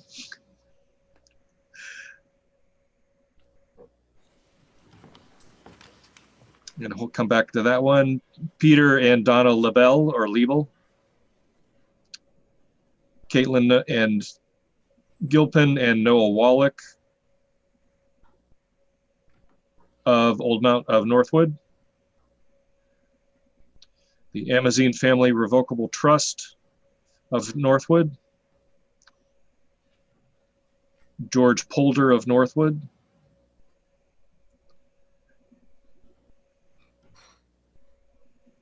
And just to clarify, probably Linda or Susan, we have, it looks like a lot that is Newman Drive. There is no name associated with it. Does that sound? Yeah, that was the list they gave me. So. Okay, that's fine. Just wanted to double check. Okay. So that is the abutters list. Ms. Fortin, you'll be given a chance to speak later this evening and again when we continue this. If you so choose, you do not have to. Okay, so we're on the clock. We have 64 to 65 days to render a decision barring no request for continuance from the applicant. And Mr. Masek, why don't you give us a, Masek, would you give us an overview of what you want to do? Yes. And you can go back to sharing your screen anytime you want. Okay, I'll take it over now. I'm going to switch over to the plan set that we submitted as part of our application. Just to give a brief background of the project. The proposed project is located at 18 Lucas Pond Road on a 55-acre parcel, Assessor's Map 124, Lot 15. The land is owned by Camp Yavna and is currently used as a Jewish overnight summer camp. This parcel is located in the general district, as well as the wetland conservation and steep slope overlay districts. The campground is situated along the north shoreline of Lucas Pond and is comprised of bunkhouses, indoor and outdoor recreation areas, classrooms, a dining hall, an art center, and other amenity buildings. This project proposes the construction of one new bunkhouse in an addition to the existing Mark Infirmary building. Associated improvements include gravel access pathways to the proposed bunkhouse, ADA accessible ramp to the Mark entrance, utility installation, and associated grading. The primary intent of this project is to provide improved campground facilities that create better separation between campers and counselors throughout the property to help accommodate social distancing during the COVID-19 pandemic as requested by the state regulations. It is important to note that Camp Yavna has no intent to increase the total occupancy of the campground. Instead, campers and counselors will be displaced from existing bunkhouses into the proposed bunkhouse, resulting in an equal number of occupants in existing and proposed conditions. As a result, there will be no net increase on on-site water or sewer systems. Proposed bunkhouse B11 is 1,152 square feet and will contain sleeping spaces, showers, toilets, and sinks. The bunkhouse will be located adjacent to bunkhouse B10 in the boys' showers building. The MARP addition is a 992 square foot addition that will provide additional care space and enhanced ADA patient care. The addition abuts a 20-foot wetland setback. However, no structures will be placed in the setback. I'm going to go through sheet by sheet now to give you guys a quick background on the plans that were submitted. Sheet 00 is the cover. It includes an aerial image of the vicinity plan. And it contains the sheet index and waivers being requested, as well as permits and approvals that are now pending, and they will be revised for the plans that we submit for the February 11th meeting.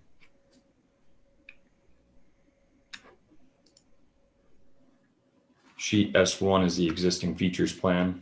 This was the background of the plan that we had just showed previously when we were explaining the buildings that we removed for this presentation. This existing features plan shows surveyed features, including but not limited to delineated wetlands, existing buildings, pathways, sports fields and courts, tree lines, utilities, and leach fields.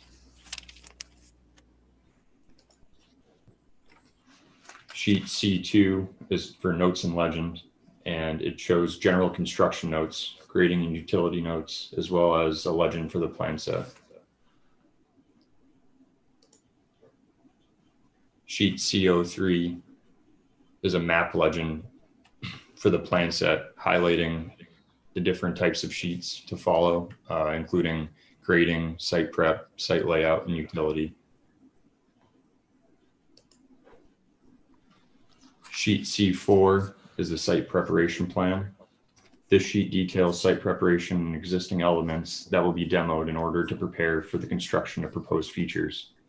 Erosion control measures are also shown on this plan, as well as construction sequencing notes for the contractor.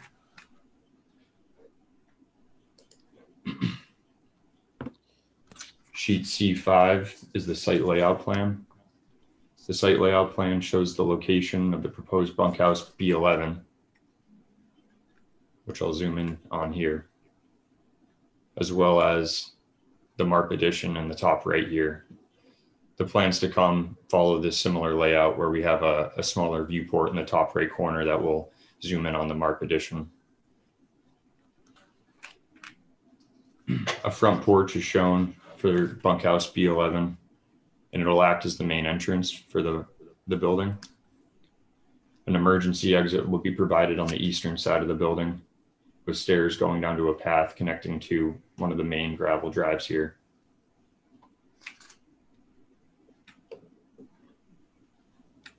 For the MARP addition, there will be an ADA ramp provided to the east side of the building, as well as a porch located on the front near a set of stairs here. And there will be an emergency exit out the back, which will lead to a proposed gravel path that connects to an existing gravel here. This sheet also calls out some site data in the top right corner pertaining to zoning ordinances. Moving on, sheet C6 is the grading and drainage sheet. This plan shows proposed grading required for the construction of bunkhouse B11 in the Mark addition. Grading extents are minimized because of the proposed buildings are lifted off of the ground and supported by post and buried footings, and stairs are being proposed to reach finished floor elevations. As a result, there will be no significant change in drainage patterns as well in the post-construction conditions. If I zoom in here on B11, you can see some proposed contours which require minimal grading, as well as some tree clearing around the building for grading improvements, as well as a path here for a proposed overhead wire for utility.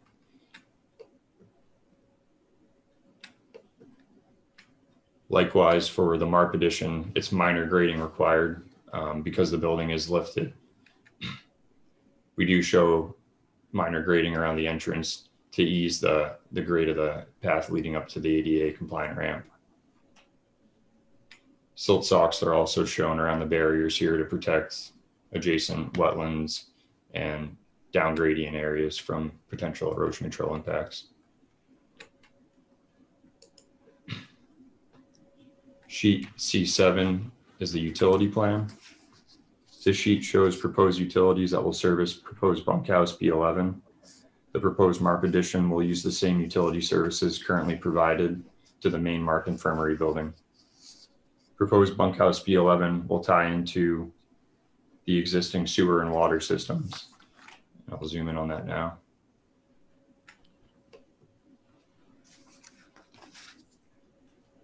It is important to note that B11 will receive campers and counselors from nearby existing bunkhouses, which will not result in an increased capacity contributing sewage flows to leach field 9.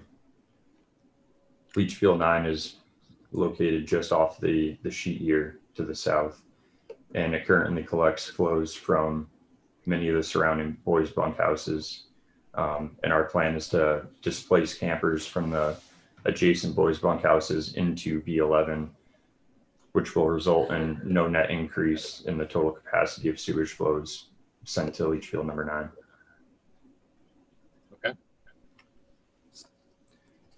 Gas utilities will be provided to B11 from an existing propane tank located here. We'll be tying into an existing water line to service B11, and an overhead electric line will be sent out the south end of the B11 bunkhouse, and it'll tie into a proposed utility pole shown here. And from there, the overhead wire will then connect to an existing utility pole here, where we'll tie into existing service.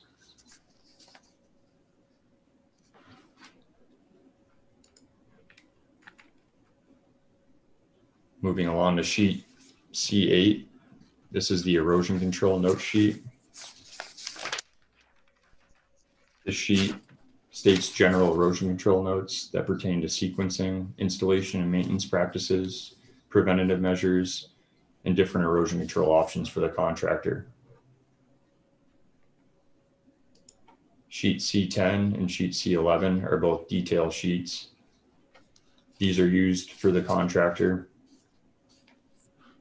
for setting up different erosion controls, as well as different utility trenching, water services, things of this nature. That concludes the site development plan presentation. We understand that we'll need to submit a new application and set of plans for the 3 bunkhouses that were excluded from this presentation, and we plan to do so in the near future. We will plan to submit a revised plan set for the February 11th planning board meeting. We appreciate your time and consideration with hearing our presentation, and we are happy to answer any questions you may have. Okay. Thank you. Thank you.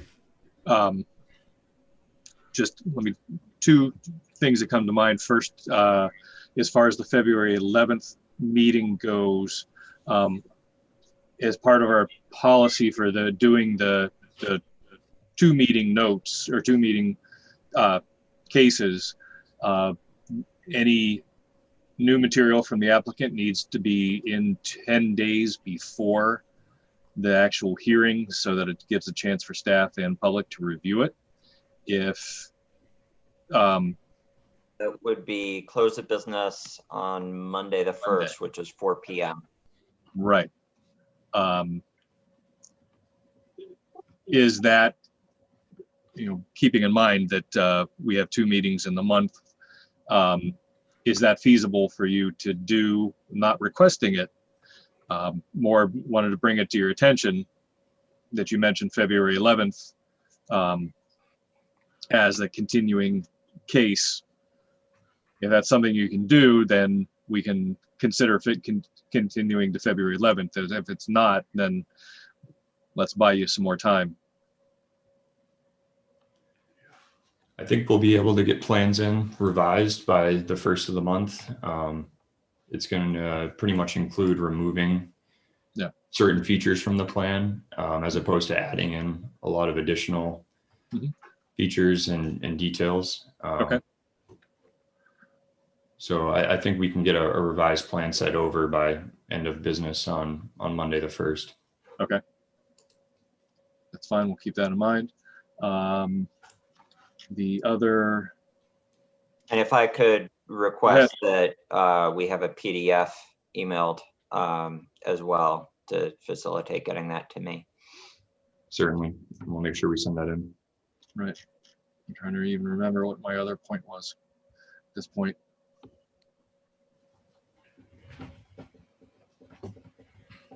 No. Oh, the steep slopes aspect.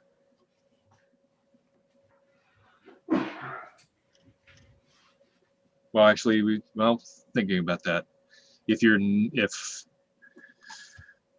I would still prefer to see it, Mr. Chair. Yeah, I would too. And I believe I don't have the section off the top of my head, but I believe there is a requirement in the site plan checklist that explicitly states all overlays must be depicted. Yes. Where they exist. So we would like to see the areas of the steep slope overlay district on the revised plan set that's submitted. And that data is available from online Granite elsewhere, typically? I believe when surveyors are putting together survey grade data, they use their own calculations to generate those based on the site topography. There is a NH Granite GIS layer for slopes, but that obviously can't be as accurate as, that's based on flyovers from 30,000 feet or what have you. Sure. It's maybe not 30,000, but it's less accurate than something that's based on conversion of the actual topography observed on site. Yeah, that makes more sense. Sorry, it's getting late for me. Okay, it was, go ahead.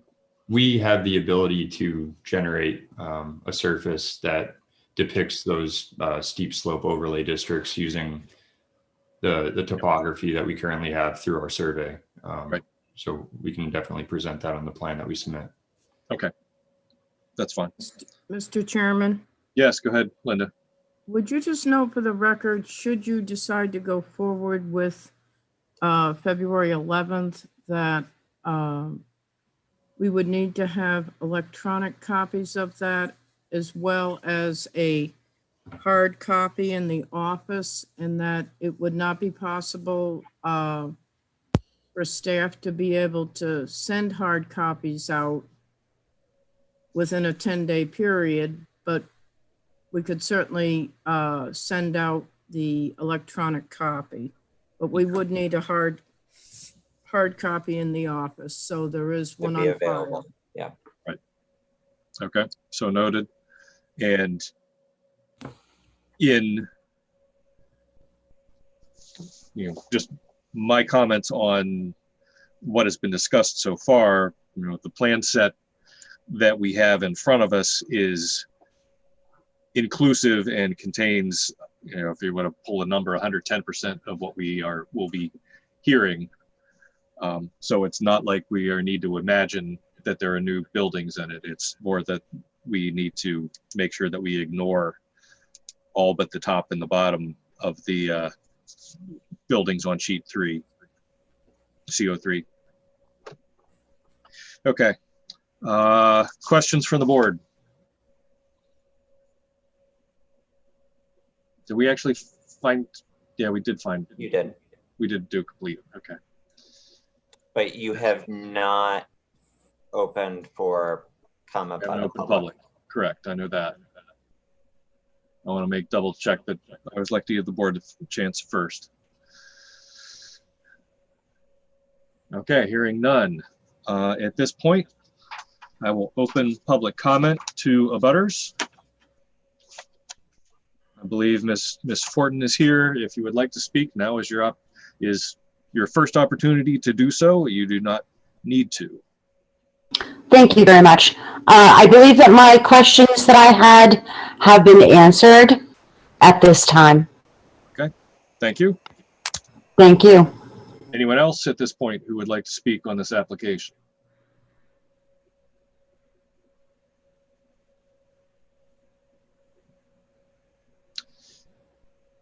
Hearing none, I will close public comment tonight, subject to reopening at the continued meeting. Okay. Didn't have any other questions? Mr. Chair, if I could, I'd like to just run through, since obviously this has changed a little bit as it related to what I put in my staff report. Okay, but before you do, I would entertain a motion that we find no regional impact for this case. So moved. Okay, second? Second. Motion by Ms. Betty Smith, second by Mr. Kreider. Discussion. Susan could do a roll call vote. Joe? Yes, no regional impact. Okay. Betty? Yes. Al? Yes. And Bob? Yes. Okay, thank you. Sorry, continue, James. Thank you, Mr. Chair. So I noted there is one waiver request for this application as it relates to stormwater drainage. Since that simply provides section 9D stormwater drainage, my interpretation of that waiver request is that it's a request to consideration of any aspect of stormwater as part of this review. I've made some notes about some things we might at least be able to discuss on the record that are less than, a full stormwater analysis of the entire site. Obviously, with only 2 locations being impacted, any of that stormwater is going to be localized. But I would still appreciate some discussion of, exactly how far that impact are we talking, that impact is going to be absorbed within 10 feet, that impact is going to be absorbed within, 30 or 40 feet, just as a way for the board to understand, what areas have already been built out. You now have a preview of what areas are proposed to come in for some site plan revisions over the next few years, so that you can have some sort of understanding of cumulative impact of those additions of impervious surface. Completeness, we have already addressed. Site capacity, the applicant has also addressed on the record. And it was simply a note confirming that, my understanding is that no increased number of campers is proposed. And if such an increase was proposed in the future, we would expect a site plan amendment to deal with the parking capacity, the water or sewer loads at that future time. Can you pause there for a second? Yes, I can. I know in my history of Camp Yavna applications, we have talked about a master plan, and the applicant, as James just stated, has stated publicly that this application will not result in a net increase in the number of campers. Do we have somewhere a allowed number of campers based on somewhere, either in the master plan, or maybe it doesn't appear to be part of this document, but I cannot recall immediately off the top of my head if we have that number or where it was. I believe under our prior discussions, it was indicated that it was limited either by the capacity of the septic. Yeah. So the septic design would have an idea of approximately how many people could be served, and or it was limited by the occupancy of the dining facilities. Right. So yeah, I'm sure we would be able to find one or both of those numbers if need be. I'm pretty sure they were in the documentation from the last time they were before us. I think so too. I recall seeing them. Yeah. And I think, I won't say it's entirely up to the board, but speaking for myself, I would suggest that as plans are revised, that number be included on the plans for future reference. It's I appreciate the fact that in this case you've stated that this application has no net result, but I don't know, looking at this, exactly what the number is to begin with. I have to go back to another plan to say so maybe I don't know how any other board members feel about it, but I would prefer to have maybe on the existing features plan, site capacity of, whatever it is, the limitation is, so that we have an indication of, as you make changes, where they're going to. But I don't know how, that's just me. I don't know if other people feel differently or the same. Well, it doesn't hurt to supplement what they've got. And like I said, I'm almost certain we could find it in the other stuff, but these kind of questions always come up, and just for the sake of completeness, it would be, I think, better to have it. I don't think we're asking for a lot of extra work. Anyone else have feelings on including that? I think it would be a good idea to have a definite baseline. Yeah, let me chip in. I'm just hearing, and I don't recall any number. Not that I probably would anyway, something like that. But the Hal or perhaps yourself, Bob, are indicating that there was a number once upon a time that we heard. If that's previously in some documentation, then that could simply just be brought forward. Right. I think if it's not, then I guess that's my intent. Some number has to be generated, but I don't know. I don't know how hard a number. I suppose there's an upper capacity. So based as we've heard discussed, I mean, the septic system and water supply and so forth kind of dictates a upper limit, I suppose, whatever that might be. Other than that, I don't know where the limit otherwise would be set. Well, as Hal said, it's either sleeping capacity or dining hall capacity or septic capacity. Would have an upper limit, but it would be from the perspective of looking at changes from your that we've talked about as a master plan. If that could be added to that sheet set, then this becomes a way to say, yes, at January of 2021, the capacity was whatever the number is, based on, septic or dining hall or whatever the reason is. Is that something that is available, Mr. Masick? Or Mr. Bassett? I seem to recall it from planning board, but I don't have it in front of me, so I don't want to speak.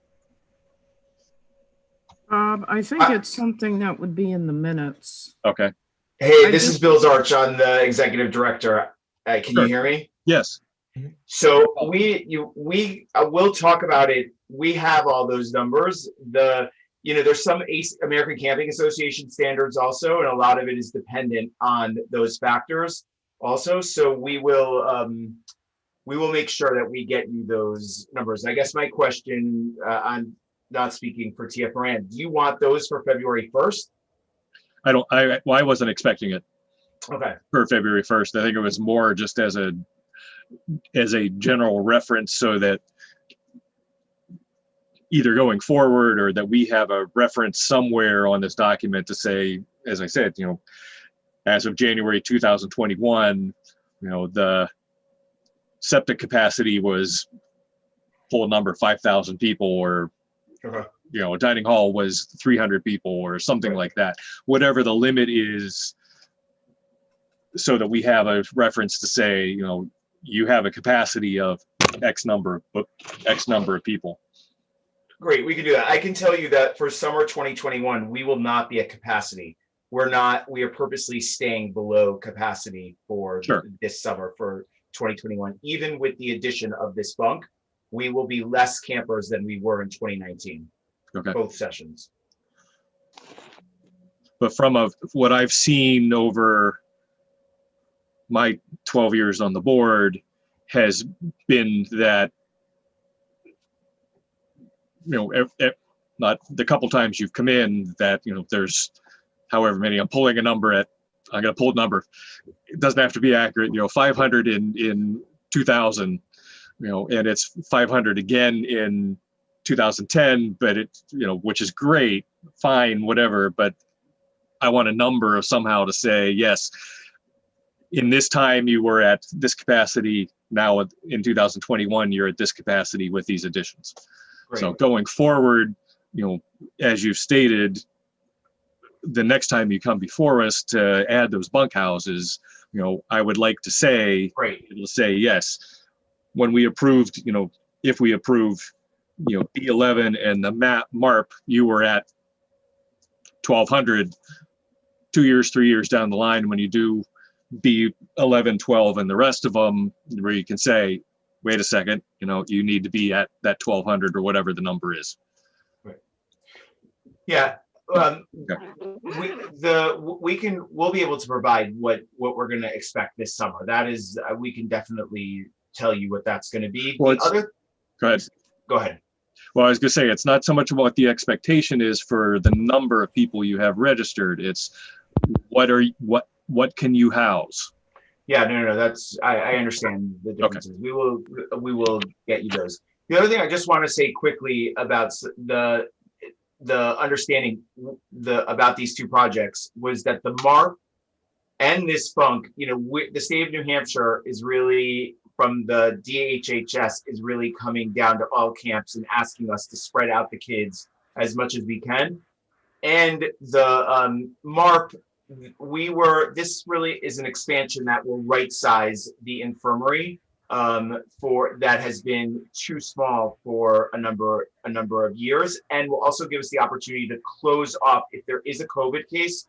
This will be able to close. We will still be able to use the infirmary, the main part of the infirmary, and close off the other part if need be. Nice. And now I remembered what I wanted to bring up on this. Keeping in mind that I work at a public school, so you might have I might have a little optimism here. Eventually, hopefully, we will be post-COVID. Mm-hmm.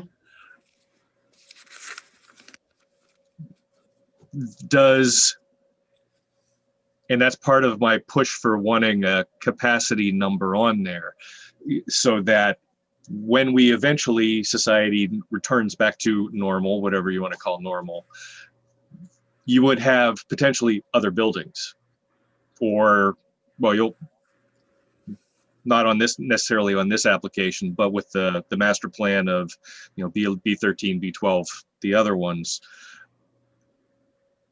That's one of the reasons why I would like to have that capacity, so that we can say, yes, 2021, we were in COVID-19. Hopefully there won't be a COVID 2022 or before or whatever. I'm not jinxing myself. You know, if you return to higher capacity, we would want to know what that is. So. Yeah, and I think, just so you know, the Board of Trustees at Yavne is very committed to that, the number, and this is not about expansion of the camp. Agreed. I completely understand. I completely understand. Even in these new construction stuff, some of this is thinking forward to, again, spreading out kids, because we're trying to just have more space for everybody. Sure. And I completely understand that. And I'm not asking you to predict the future of when we're post-COVID, you know, we can go back to more cramped quarters or increased density, whatever you want to call it. It's more that for January 2021, in this case, this is what we're at. Yeah. And I think we're also limited. We're really committed to being a camp that eats together. So it's really around the dining hall, because we want to stay it's part of our mission, you know, to have the young kids and the older kids eating together. So that's really where we're limited. And I think, again, the board is very committed to keeping that philosophy of having our community together for meals. Okay, thank you. Yep, thank you. Questions for the board? Okay, we heard from Mr. Masick that we should be able to get revised plans to within the 10 days. So by Monday, close of business. I would entertain a motion. Well, is the board comfortable with February 11th? Yes. I am. Okay. Yep. I would entertain a motion to continue case 21-3 to February 11th then. So moved. Second. And thirds. So motion by Ms. Betty Smith, second by Mr. Kreider. Discussion on the motion. Hearing none. Susan can do a roll call vote, please. Al, Yes. Betty, Yes. Joe, Yes. and Bob. Yes. Okay, for any members of the public or a butter who is here and listening, just to clarify, we've continued the case. We'll hear it again on February 11th. Public comments on this case are due, 2 days before? So that would be the 9th at close of business to town hall or land use staff. And Mr. Masick, TF Moran will have updated revised drawings available to town hall on Monday at close of business. So they should be available either through email or the next day for review. Okay. We'll see you on the 11th then.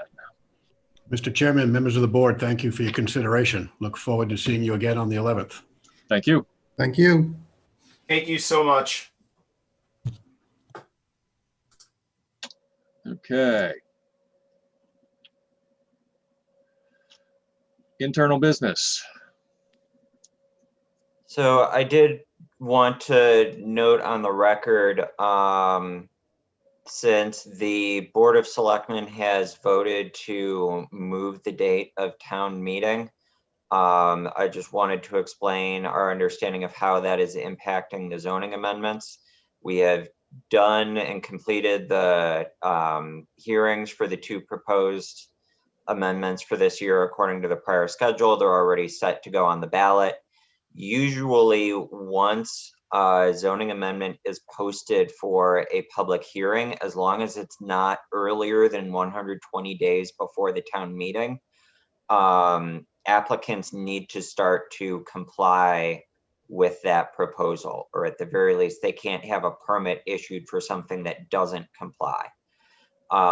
So for the proposed changes to the Wetland Conservation Overlay District, applications would be held to that proposed change basically as soon as we posted a public hearing as of the end of November. Since the public or the town meeting date has changed to, I believe, June 15th, that 120-day cutoff has also changed.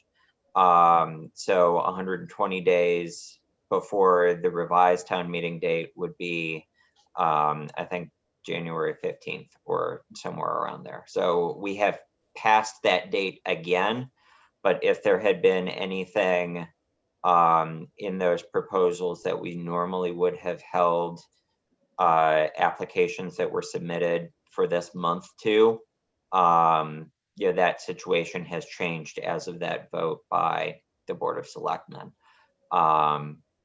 As I said, I don't believe anything has any wetland impacts. There is that potential wetland impact or wetland buffer impact by a driveway in the future on that one subdivision, but there's nothing on the plan to indicate that it has to happen. So we would deal with the impacts under whatever version of the ordinance is in place at that future time if it occurs. Okay, just Susan, to double check, can we, Tim, can you unmute yourself?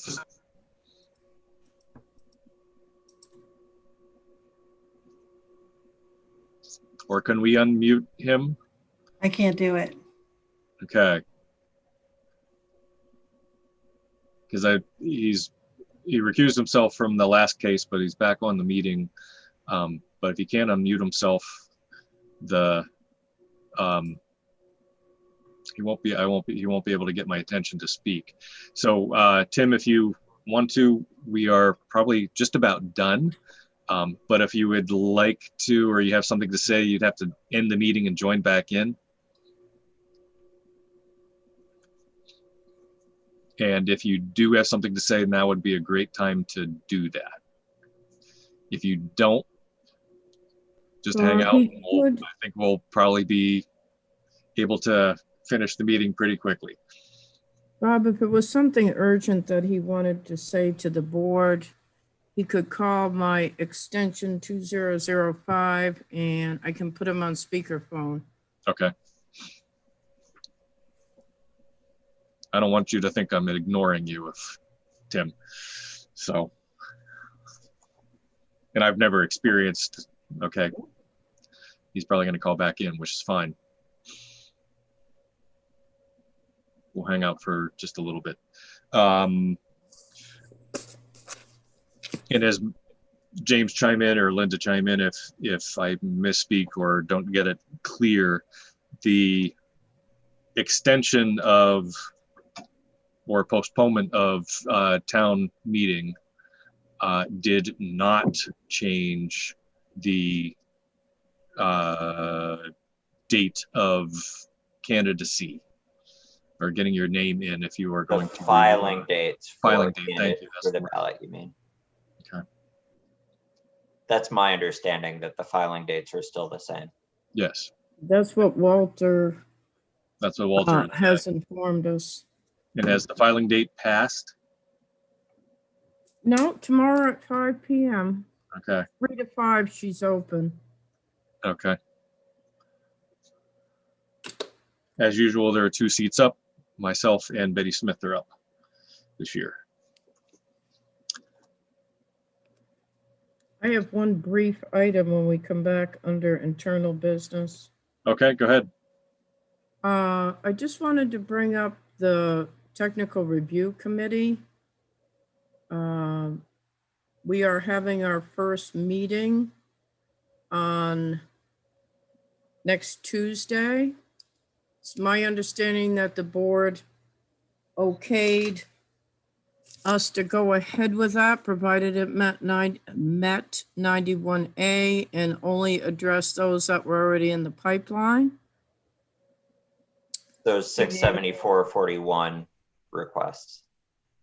Right, for a 67441 request under the specific criteria noted at that meeting, which would not include any major changes. It's for, the one that's coming up Tuesday is for interior renovations on a residential structure.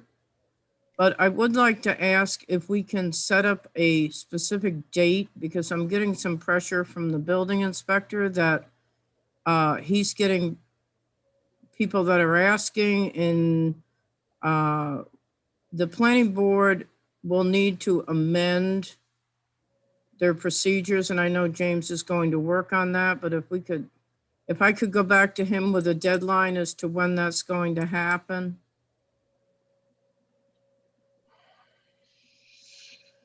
Well, amending procedures. What is it? We have to have at least 2 weeks between the first reading and Amending the the second reading? procedures requires that they be read at 2 consecutive meetings before you can act on them. Right.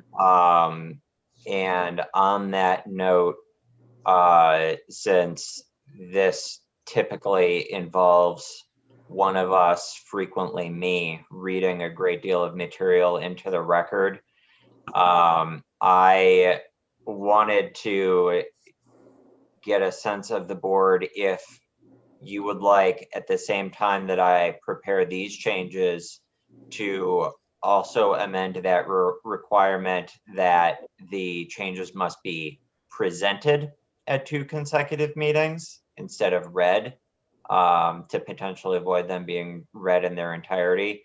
If you want to continue to listening to my voice for 5-10 minutes of just reading things into the record, I'm happy to do it. But I thought it might save a little bit of time if we could present them, share a screen and show the text, tell people where they can find the text, and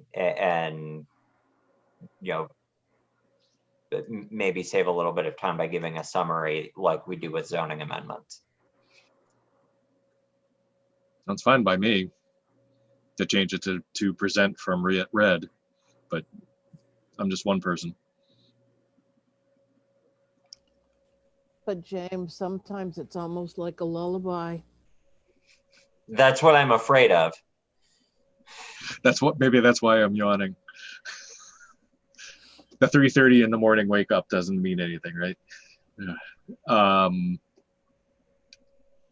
Joe or Hal, you have any preference on changing from read to present? But you got to unmute yourself. I prefer present. I think Sorry, you've both spoken once. Go ahead, Joe. Okay, I think presenting is good. The reading thing is,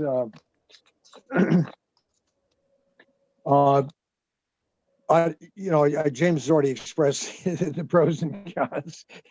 So we either have looked at it before or not. So I don't think it needs to be read. As far as the public, anybody that might be interested, I guess they have to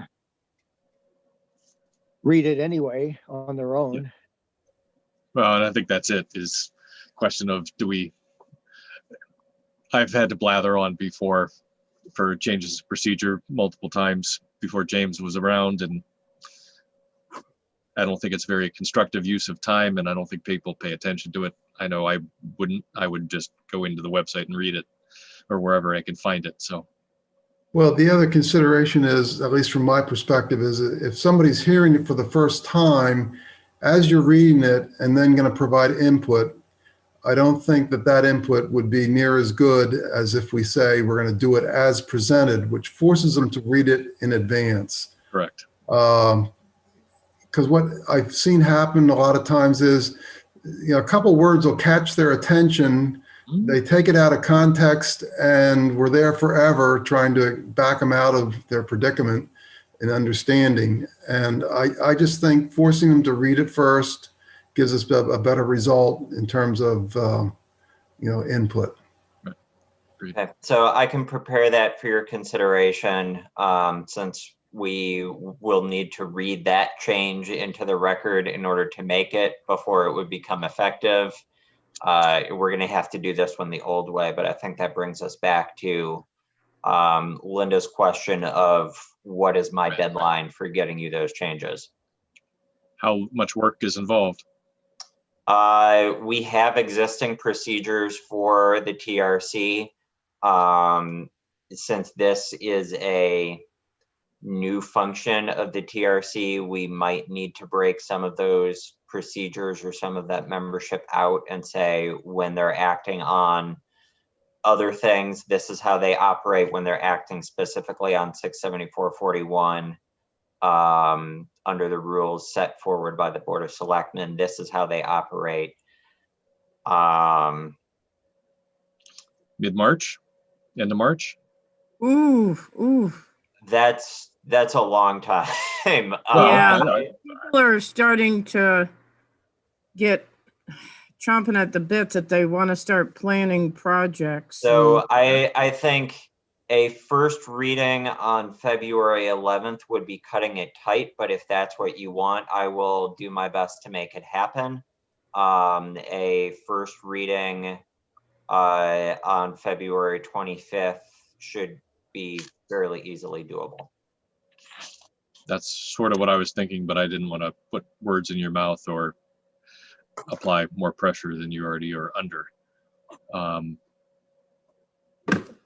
And if we do February 25th, that would be the second reading would be March 11th.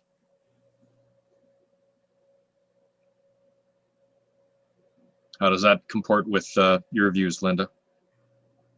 Well, I'd really rather have it on the 11th, but I'll leave it up to, obviously, James has a schedule to work within, and if he can fit it in, fine, but at least we'll have a target of the 25th as, an absolute. Okay. If we can get done sooner, the better, but it is what it is. People have a lot of other things on their plate as well.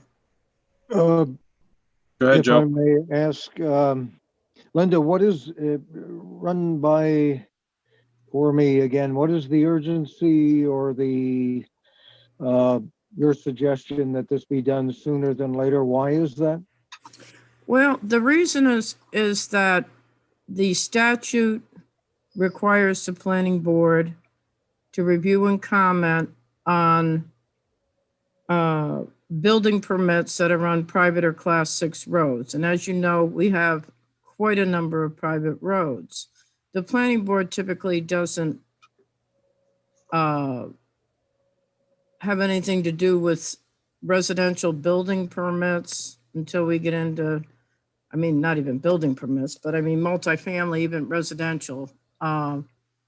In this case, building permits come in for minor requests, such as interior renovations. They want to put a extended dormer on the second floor, any number of minor changes to a residential location that would not in any way impact the access to that residence. It's already there. People are already living there. So this was to streamline the process. A subcommittee was set up of the planning board, which would consist of someone from land use, the building inspector, someone from fire, police, and highway, who would look at it to be sure that they were comfortable that emergency vehicles could get to the location and that there was adequate access as it now stands. If not, they would have to make recommendations to the building inspector as to what they feel needs to be corrected before he would issue a building permit. So it's facilitating, as you say, a minor It's intended modification to on an expedite existing property. review of those minor items that would not Yeah. impact, the building footprint, the number of people who are occupying. Access. Exactly. Yeah. Okay.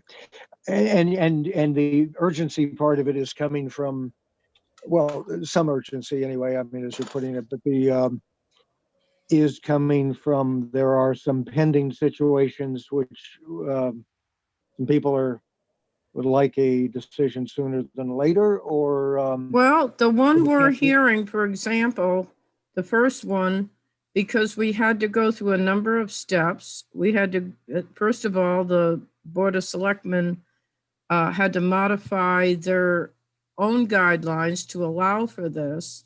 And then the planning board had to talk about it and discuss it. But there's the one we're hearing next Tuesday, put in a building permit application last August to do renovations to their property. And they've been obviously extremely patient, but they have been, and there's one or two others that are pending for small projects, and they've been waiting because prior to this, the regulation was so restrictive that it did require someone who was doing a residential renovation to provide the selectmen with a road plan by a licensed New Hampshire engineer before they could even pull a building permit. When was that required? It was required a few years ago, but it's only under the specific properties that would fall under Class 6 and private roads, and even then under specific criteria. If the planning board has approved a subdivision, which many were years ago, are signed off by a planning board from years back, they're exempt. But there's still some areas of town that don't come under that. All right, so it is the Class 6 road element that is creating the bugaboo here, I guess, if I'm following this. I mean, because I was thinking of in terms of all building permits for no remodeling, all that's never, those requirements never come into play before. I just thought it was odd they were showing up now. I think I follow what you're saying, but it is the Class 6 road situation that's an issue. Yep. Yeah. Right, and before they were coming through the planning board, some of these applications, and everything was sent to the planning board, and oftentimes the planning board would either say no comment or why are we seeing this? So it's just a way to expedite people being able to do minor renovations or small additions onto their properties and keep things moving along. Yep. All right, thanks. Time then so you can get back to Walter, essentially the March, the Ides of March. We should have things done, or that's change made. Thank you very much. Okay, thank you. Thank you in advance, James. You're welcome in advance. Okay, anyone else have anything else to bring up tonight? I also wanted to make the board aware the town of Stratford has a design review application scheduled for their planning board meeting next Thursday that is located on the Stratford Northwood town line. The town did not receive formal notice for the design review, but I will be drafting them a letter outlining the provisions of RSA 674-53, which is what happens with land at municipal borders, and or if the sole access is via the neighboring town. It is my understanding that the sole access to this property is from Northwood, and that there is not proposed second access from Stratford to this site. So it is my opinion that not only is Northwood entitled to formal notice when the application comes back, but that we also have subdivision review authority over it as it relates to access across this private road. So I will be putting that into a memo into the town of Stratford, and from there we will need to wait and see if an actual application is made. But my understanding is it's a little bit contentious. So I wanted to make sure that you were aware that you are likely going to be sitting on an application as it relates to that if it proceeds. So be careful not to express an opinion that might be deemed as prejudicing yourselves before we receive that application. Okay, thank you for that. Anything else? Okay, I would entertain a motion to adjourn at 9:48. Motion to adjourn. Second. Okay. Anybody have any disagree? You better not. Okay, we're gonna skip the roll call vote. We are adjourned. Pardon me? They can sit here by themselves. Yes, exactly.